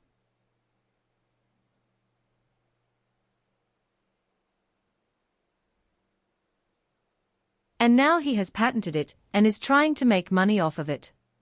Oh, no, we can't conclude now. You That's our opening statement. And what about my own invention? My magic spell book. He took that from me and is selling it to people around the world. I was on board until you made up that thing about the magic spell book. Or did he? Judge Trout. Judge Trout asks you to list off your magic spells.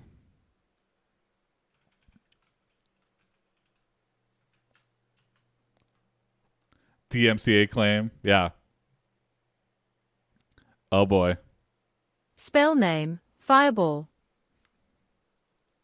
Description: a fireball is a ball of fire that explodes in the air. Yeah, we got that. It can be used to cause explosions, or even set things on fire. You know, in a courtroom setting, though, you need to, like, redefine. You need to be very explicit about what a fireball is. So.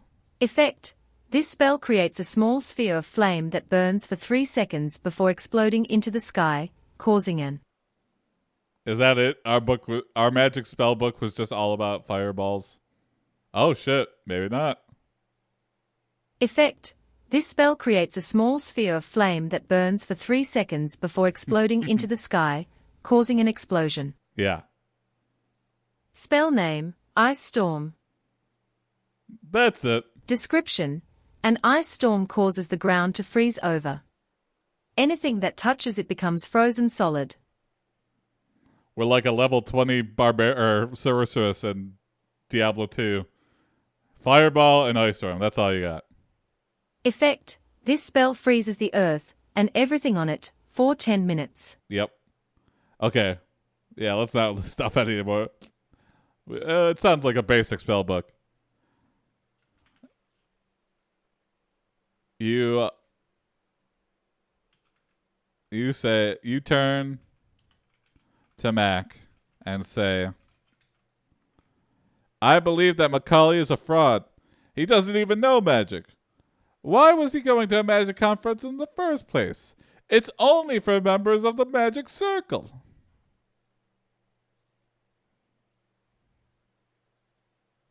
Mac replies, that's not true. I've studied magic for years, and I am a member of the magic circle. When did you join? You protest, but you can't be. How could you possibly have learned all these different kinds of magic? He learned.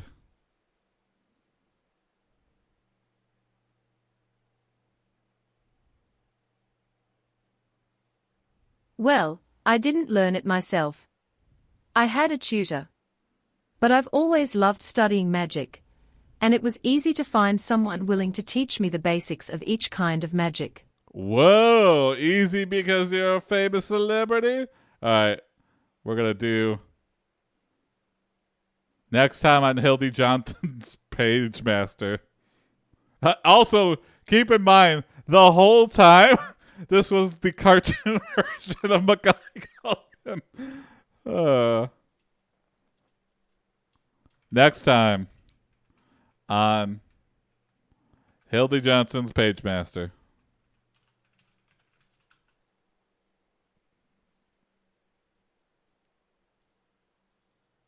The Unholy Grail, you will meet the infamous wizard, and the evil spirit that lives inside his body. Ooh. You will also discover that the Holy Grail has the power to summon demons. I always assumed, but now thank you for saying that. Next time we learned. Oh, thank you. The author would like to thank J.W. Schacht for editing this chapter. You know, J.W. Schacht, you're just a goddamn hero. Especially of this story. You edit like a goddamn champion. Keep on editing, J.W. Schacht. Yeah. I mean, that's it for stories, but we could do another scenario. Let's new story. Let's view some of these scenarios here. Actually, somebody got a word. What's a random fantasy thing? Or I don't know. I don't know what these tags could possibly be. What's a random genre? And we'll do a scenario based off of that. Or if anybody has like an actual scenario they know of. If you play NovelAI regularly. Detective? Okay. Let's search it. Detective. Well, there's only one. The Mysterious Note. Here we go. Rally racing. We could mix those two. I feel like those are easy to mix. Nothing is like it seems in this town, especially for a private detective like you, whose job is to see through the veils and masks that everyone wears. You thought no secret or mystery would be beyond your grasp, but nothing prepared you for your next case. A note on your office desk with a short message.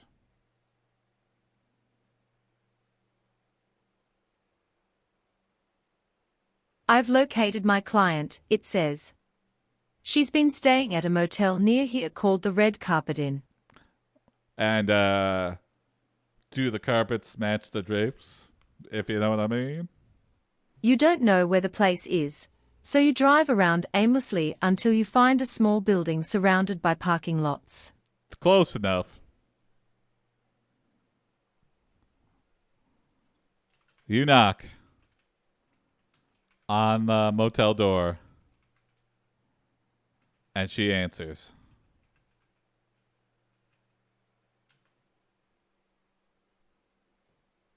Must be where the stars stay. Yeah, only famous people at the Red Carpet Inn. Oh, there he is now. What did I say about being careful? What if she doesn't believe me when I tell her what happened? She might not even give me any money. But maybe she will. Ah. Okay. A beautiful woman in a red dress opens the door and motions for you to come in. You sit on the bed and stare at her.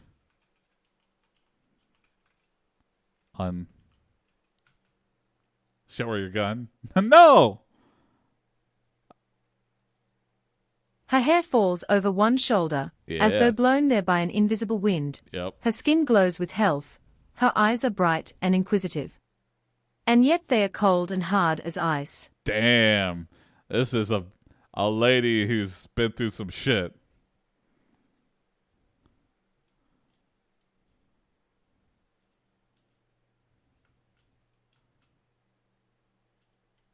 Hey, what's up, Biz? Yeah. I find, yeah. You say, I find healthy skin attractive. Just to break the ice. Like the ice of her cold eyes.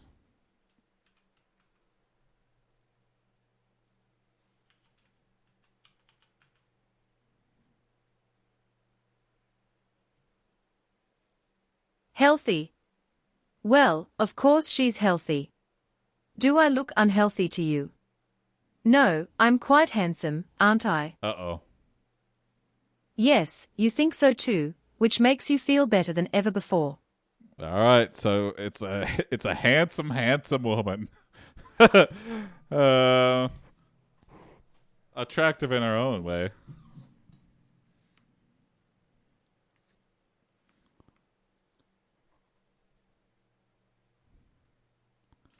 The woman snaps.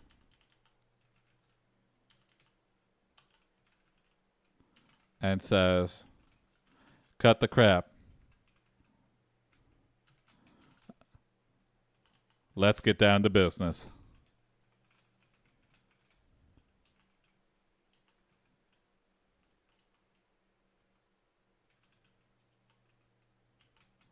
You are a detective, and I have quite the mystery for you.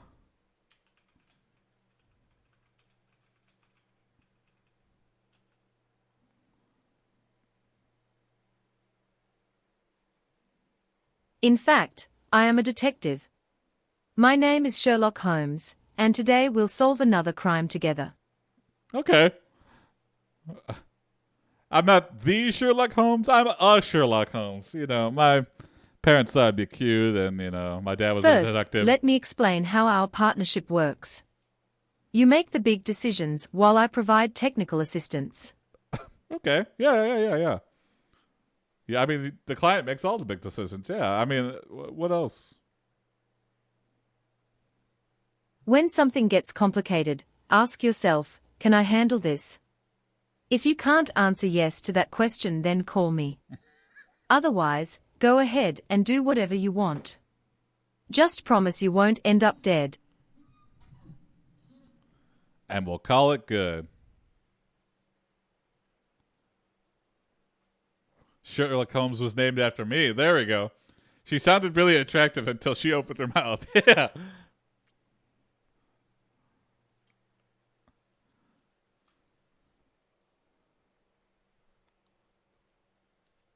The woman explains that she wants you to stop to find her husband.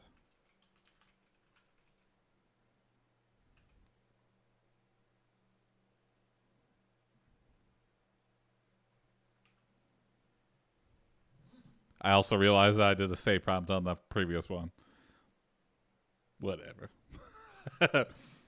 He has run off with another man's wife. They met online and decided to elope. Before leaving their home, however, he took all his clothes from their closet and left them behind. As far as she knows, he hasn't touched anything else. I would say mystery solved. I think you solved the mystery of where your husband is. You ask Well, it sounds like you solved the mystery. What seems to be the problem?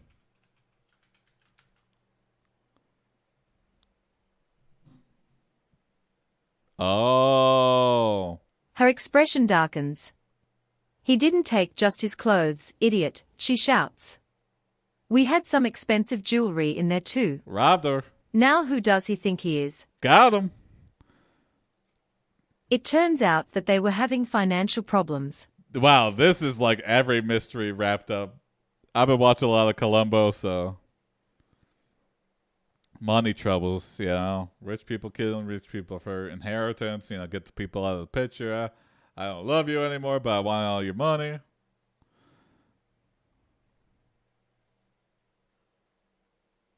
Put all your money in crypto, yeah.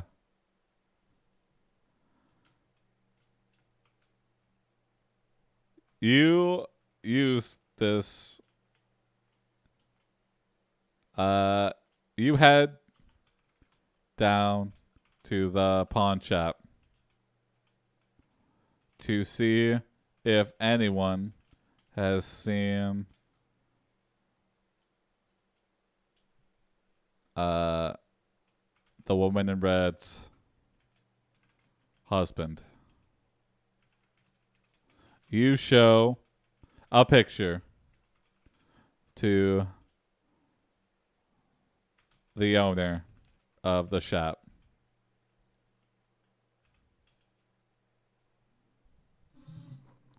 Oh God, we should call the cops. Yeah, I'm just a private dick. This is too much for me. The owner shakes his head no. Damn. So much for that idea. Maybe you should try talking to the other customers instead. Let's do it. After a few minutes of browsing through the merchandise, you spot someone wearing a t-shirt with the words, "I found my missing wallet," written across. All right, that's a t-shirt idea. Not only did I find my missing wallet, but I had a t-shirt commissioned and I'm wearing it right now. Just let everyone else know I found my missing wallet. I'm just imagining that guy just walking. Yeah, that guy would be walking around a pawn shop. I found my missing wallet and all I got was this lousy t-shirt. They took all the money, in parentheses. The crooks took my money. But I got my wallet back. And this t-shirt, which I had made. And now I'm further in debt. I'm so happy for you. You notice the man is... You spot someone... You notice the man in the t-shirt is acting very suspicious.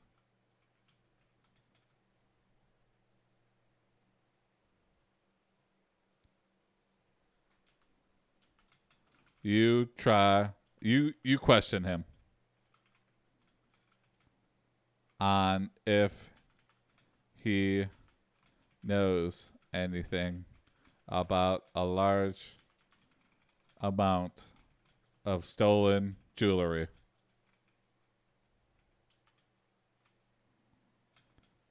The man begins to run.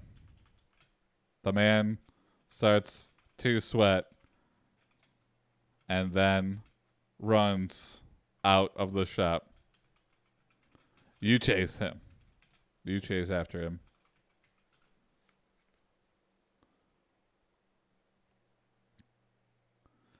Sounds like they just wanted to talk about how they don't need a detective. Yeah.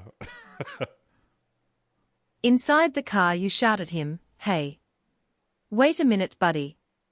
I'm not done asking questions." Oh, shit. But the thief speeds away. You lose sight of him in traffic.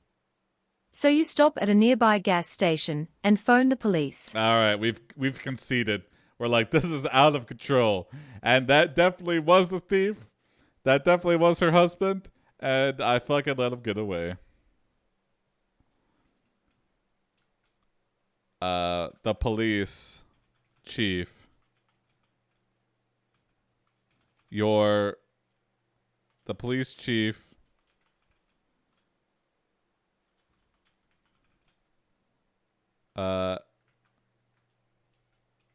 answers the phone. He is your I don't know how to say this. The police chief answers the phone and you tell him what has happened.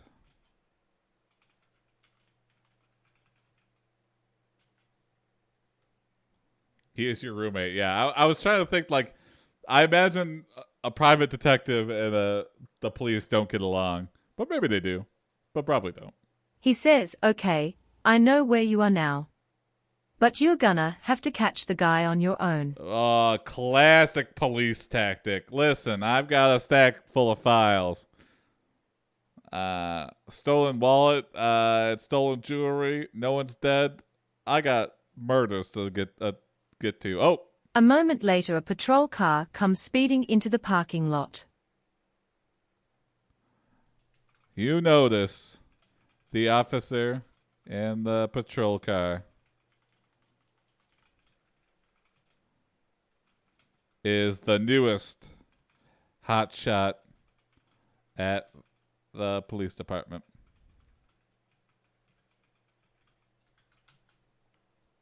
What's his name? What's his name? Name him, please name him. Oh, damn. A former street cop named John Watson. You introduce yourselves. Holmes and Watson? John says, what seems to be the problem? You tell him the whole story. John says, there is a pawn shop on the corner.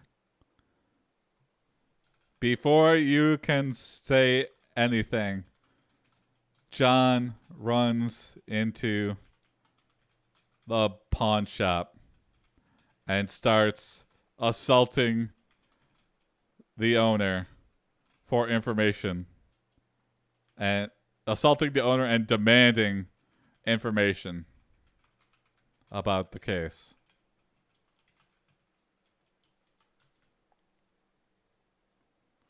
Let me slam your head against the counter. Now do you got any answers for me?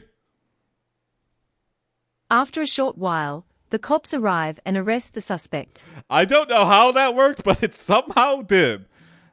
This hotshot, he didn't even do any detective work. He just slammed the guy's head against the counter, who's probably innocent until they caught the guy.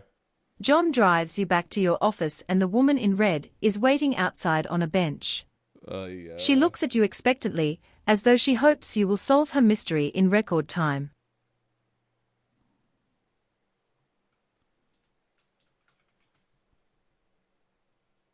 You walk over, but John Watson cuts you off and tells the woman in red, I caught the bastard for you.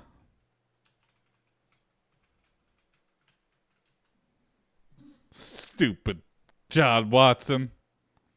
Bad cop is my favorite method, yeah. I'm bad incompetence-wise, and John Watson is bad because he doesn't follow the rules and resorts to violence often. She smiles and thanks him. You say nothing as she walks past you towards her husband's house. Yeah, she doesn't even acknowledge our presence. She's just like, that guy fucking solved it. You did nothing. You payment? What do you mean payment? As soon as the woman steps inside, she cries out and falls to the ground. You hear her cries and rush in to see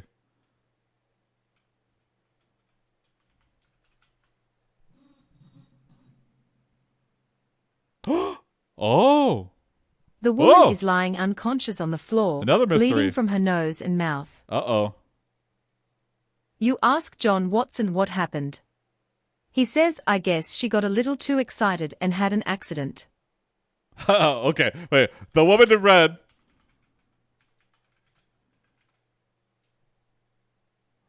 screams, "Bullshit!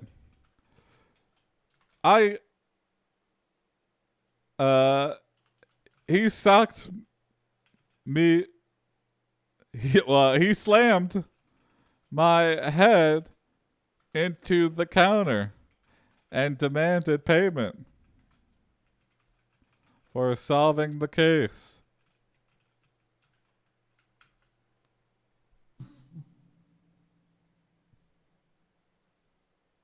John asks, who was he? You're such an asshole, John. The woman replies, he said he's Sherlock Holmes. He's a detective. He asked me to help him find my husband, so that he could return her to her rightful husband. Oh, I guess I didn't. I should have assumed that.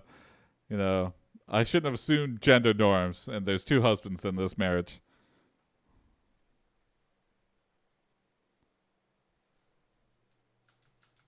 You fight.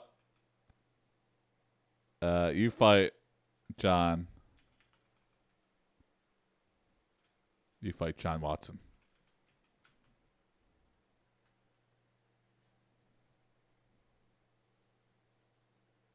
You punch and kick him. Eventually you manage to subdue him and drag him to the door. Mm-hmm. Then you both go flying through the air, crashing hard against a wall. The woman in red lies on the ground, her head bloody. You look back to see that the house has exploded. Another mystery.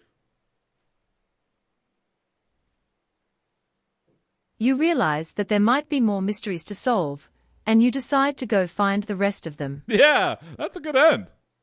You and John Watson are still alive. Your adventure is just beginning. It turns out that you and John Watson have a few things in common. We love to work alone. That is the best start to a duo I've ever heard. We both like to work alone.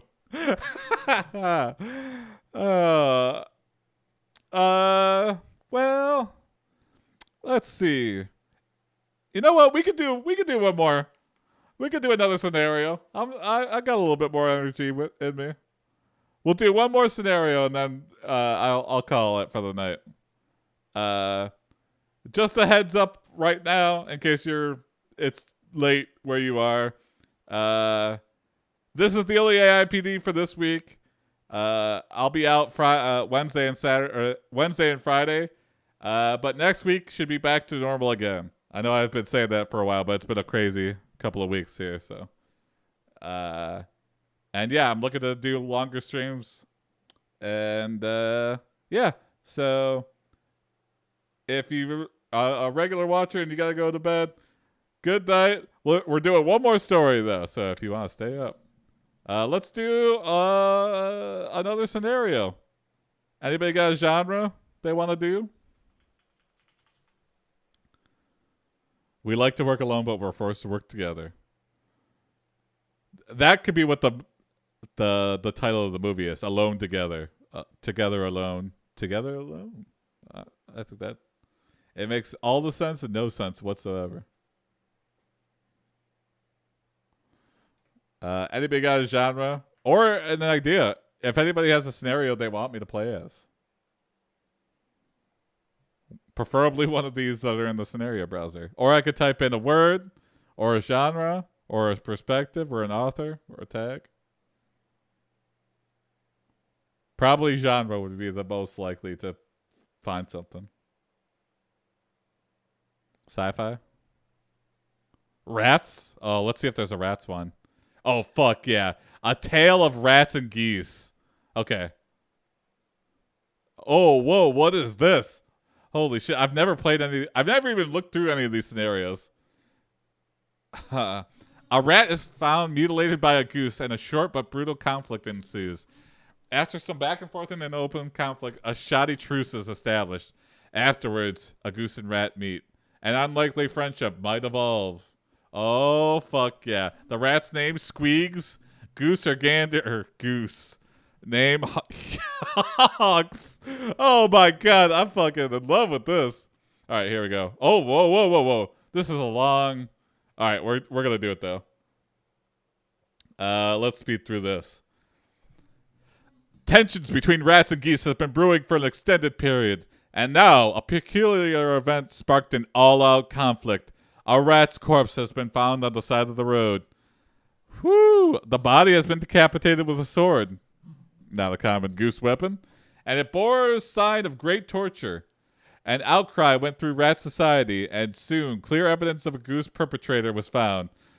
The rats and many other animal societies saw this as a legitimate cause for a war with the geese, and a wave of ratriotism led to enormous numbers of volunteer recruits in the ranks of the rat army. Holy fuck, this is amazing. This is like one of our stories just as a prompt. Soon they were ready to march out to confront the geese. The war has two major components, a territorial one and a personal one.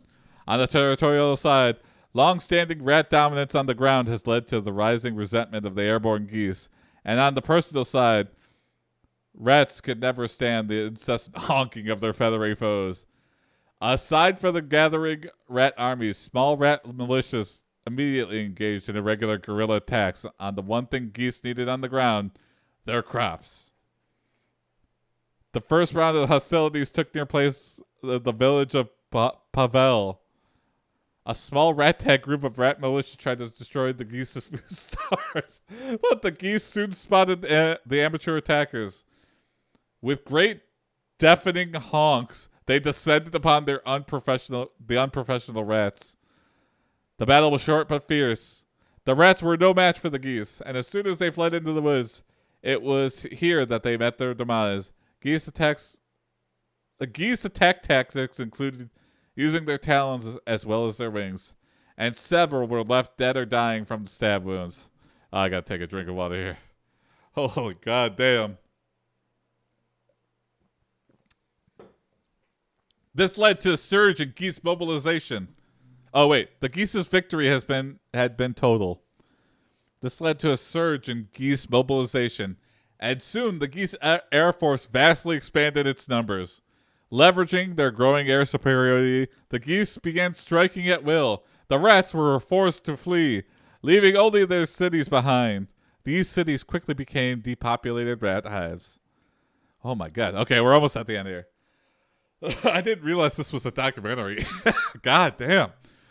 The rat populace was quickly decimated, and its survivors fled to nearby cities. However, rats were no strangers to going underground, so they rapidly dug vast tunnel systems in which they were safe from the geese's air raids. With their underground network established, the rat army began its guerrilla campaign by striking the geese from below. The rats were able to inflict major damage on the geese's food supplies, and their efforts were successful enough to draw the attention of the geese leaders. The geese mobilized again, and this time their leader, a goose named Fuzz, personally led the assault against the rats' underground city. Whew! With the narrow tunnels both hindering the larger geese as much as the movement of great amounts of rats, the assault soon ground to a halt. Fuzz and her troops made it into one of the rat caverns, but there was little they could do to make progress. The battle was a stalemate. The geese had come, and now they were being driven out with no clear winner. This would lead to an uneasy truce until the next conflict. Meanwhile, the rats' underground city had became a thriving center of commerce, supplying the needs of the entire rat population. One day, a rat named Squeegs finds a crash-landed goose while out on surface patrol. The goose named Honks was too wounded to let loose a horrifying honk, and the curious rat approached. Feeling sorry for the goose, Squeegs administered first aid, bandaging the broken wing and shared some water. Soon, the goose was able to speak again, and he was grateful for the help. Acknowledging the rat's empathy, Honks said, "Here we go." Oh, thank you, Honk. My name is Jonk. I am a goose. Oh, The name Jonk means honker. okay. I kind of guessed that. Jonk was the leader of the geese. He led the attack on the Great Rat Cavern during the first conflict, which ended in a stalemate and unstable truce. Wow. Thousands of geese and rats died at the siege of Ratgrad. Yeah.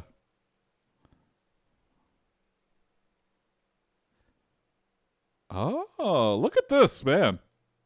Jonk couldn't fly with a broken wing. Squeaks was a good swimmer. Jonks is a proud and loud goose. His name is not pronounced honker.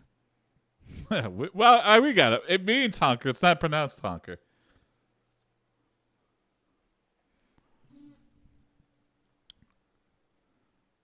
Squeaks offers Hyonks. Oh, I gotta copy this now. A place to stay while Hyonks rests up.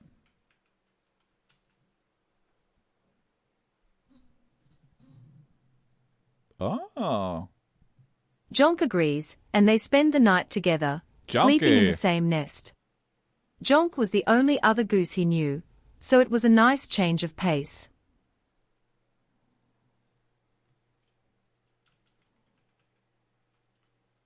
Squeaks asks Jonk about his life.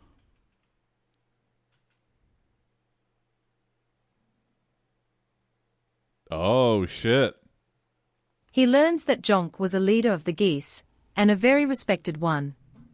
Squeaks also learned that Jonk was injured during a recent air raid by the geese. Oh, man. See, look at this. You know, they're wars with the rats, but they're hurting themselves.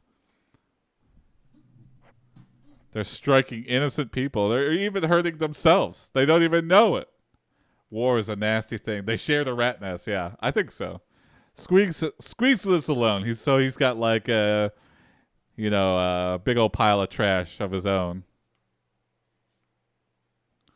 It's not much, but it's better than the wild.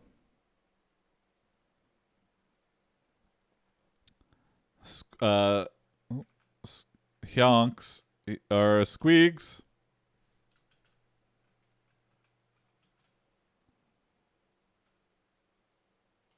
recalls that his father was killed by Honk. Squeaks doesn't mention it.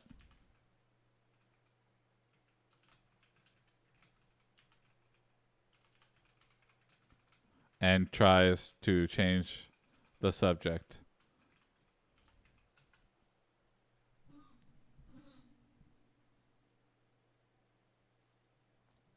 Jonk explains to Squeaks that he was once a very important member of the rat tribe, but then lost respect after a terrible mistake. The rats considered him a coward for surrendering.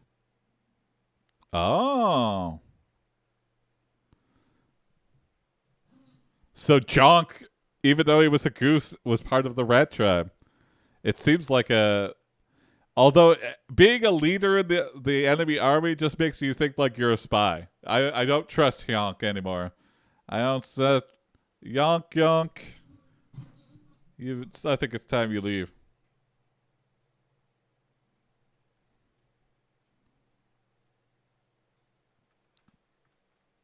Squeaks suspects Hyonk of being a goose spy.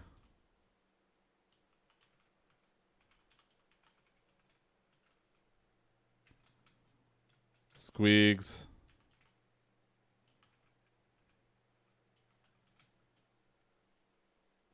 excuses himself from his nest and searches for uh, a rat police officer.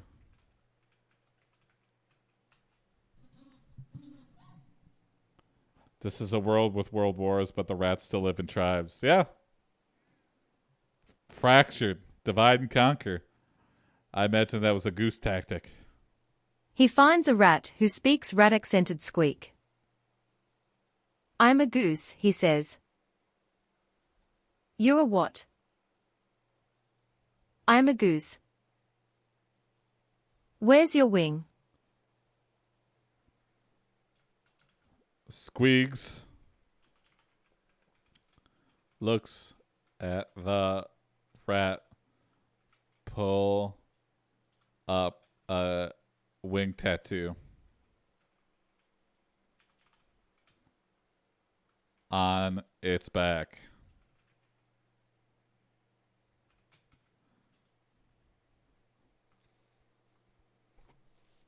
Squeaks questions what this world is coming to.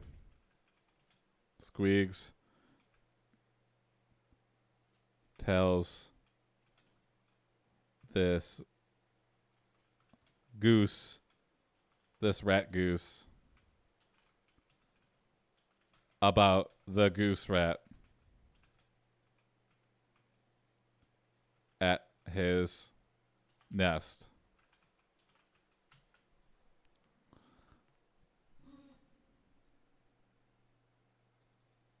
The rat goose was shocked. Okay. That's a geese nest. You're a goose, and you're in my nest. All right, now this is just getting confusing. Yes? What are you doing here? Squeak says,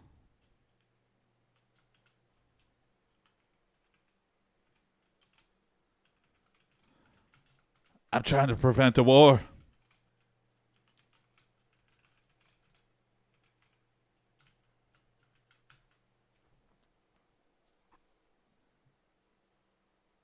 Oh.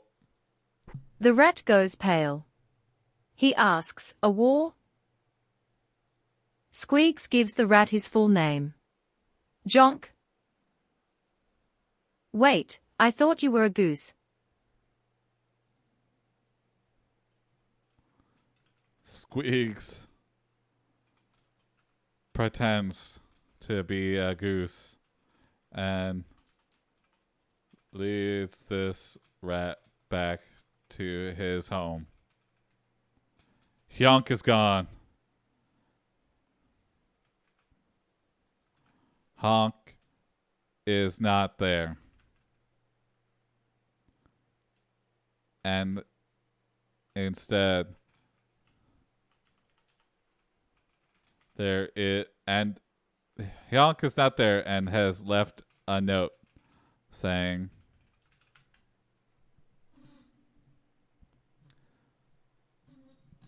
this is like Squeak didn't like working with the goose division. Exactly. This is just way too confusing. Are you a rat that's a goose, or a goose that's the rat, or a goose that's helping the rats?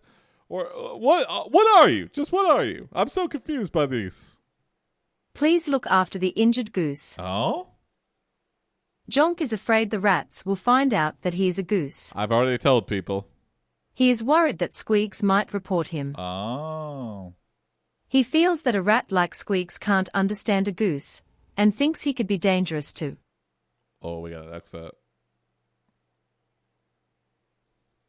Geese if he ever found out that he was one. Jonk knows that the rat army is strong, and the rats have a lot of weapons. The geese have their own strengths. Wow.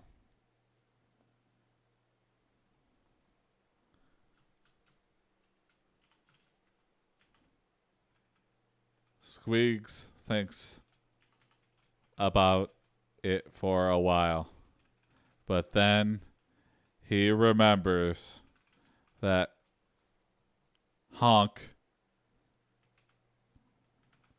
didn't show mercy on his father.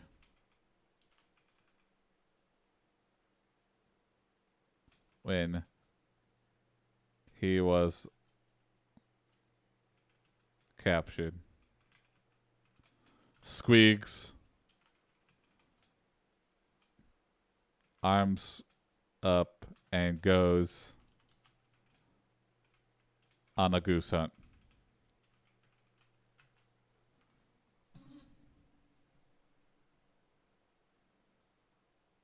Squeaks doesn't know where the rats are, but he sees their signs along the river. The goose can smell them. Squeaks finds them and chases them into the great rat cavern.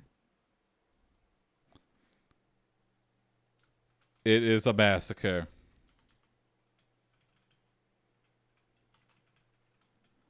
The rats completely dominate the pack of geese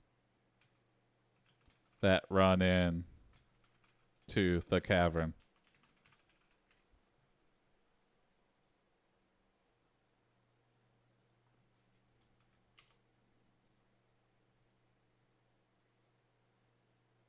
I can't spell massacre. Massacre.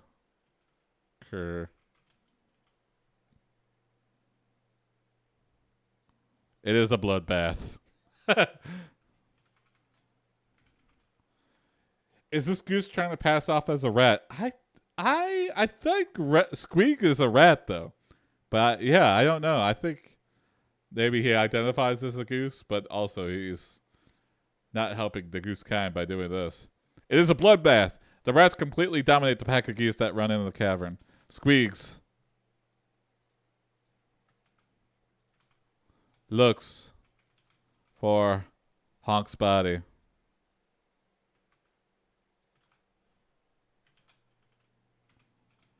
But it is not among the dead.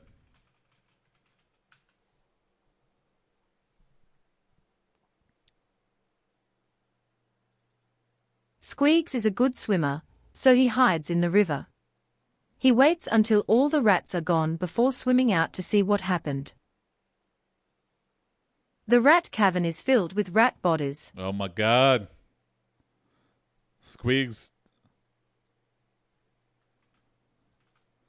notices a rat king float towards him.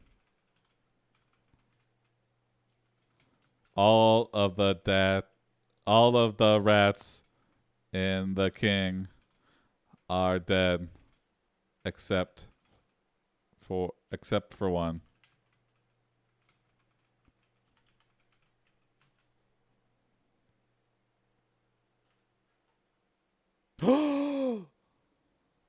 Thank God.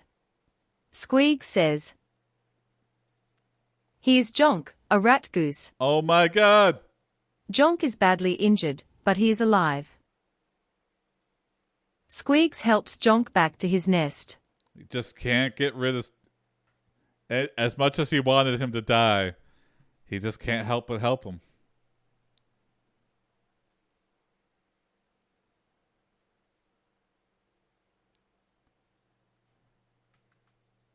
Honk explains how he narrowly escaped death. Yet again.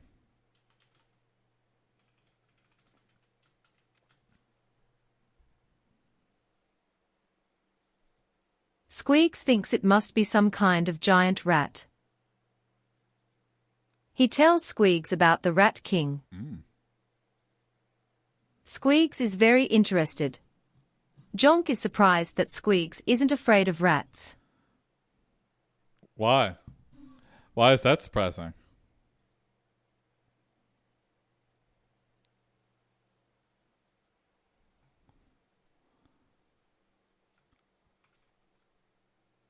Their conversation is interrupted by a loud explosion. They run outside to see that the geese army is retaliating.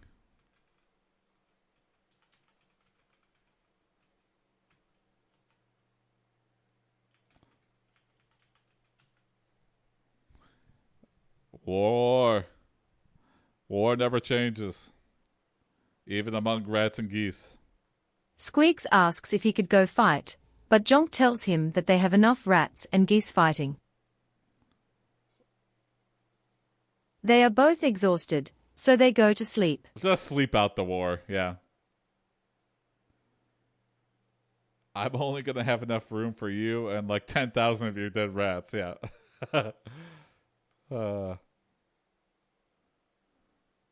Can you fit in one shoebox? As many as dead rats as you can fit in a shoebox. Squeaks wakes up to see.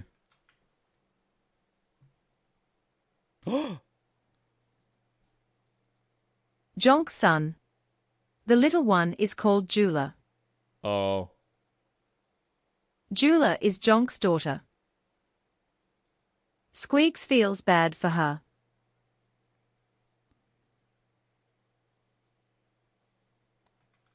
Jonk's injuries were too severe. And he passed away during the night. Squeaks vows to raise Honk's children.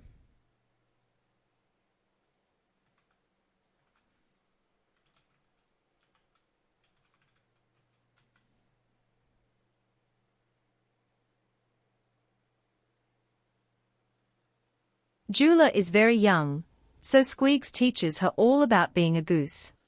And the sun raises itself. Do you know what I am? No.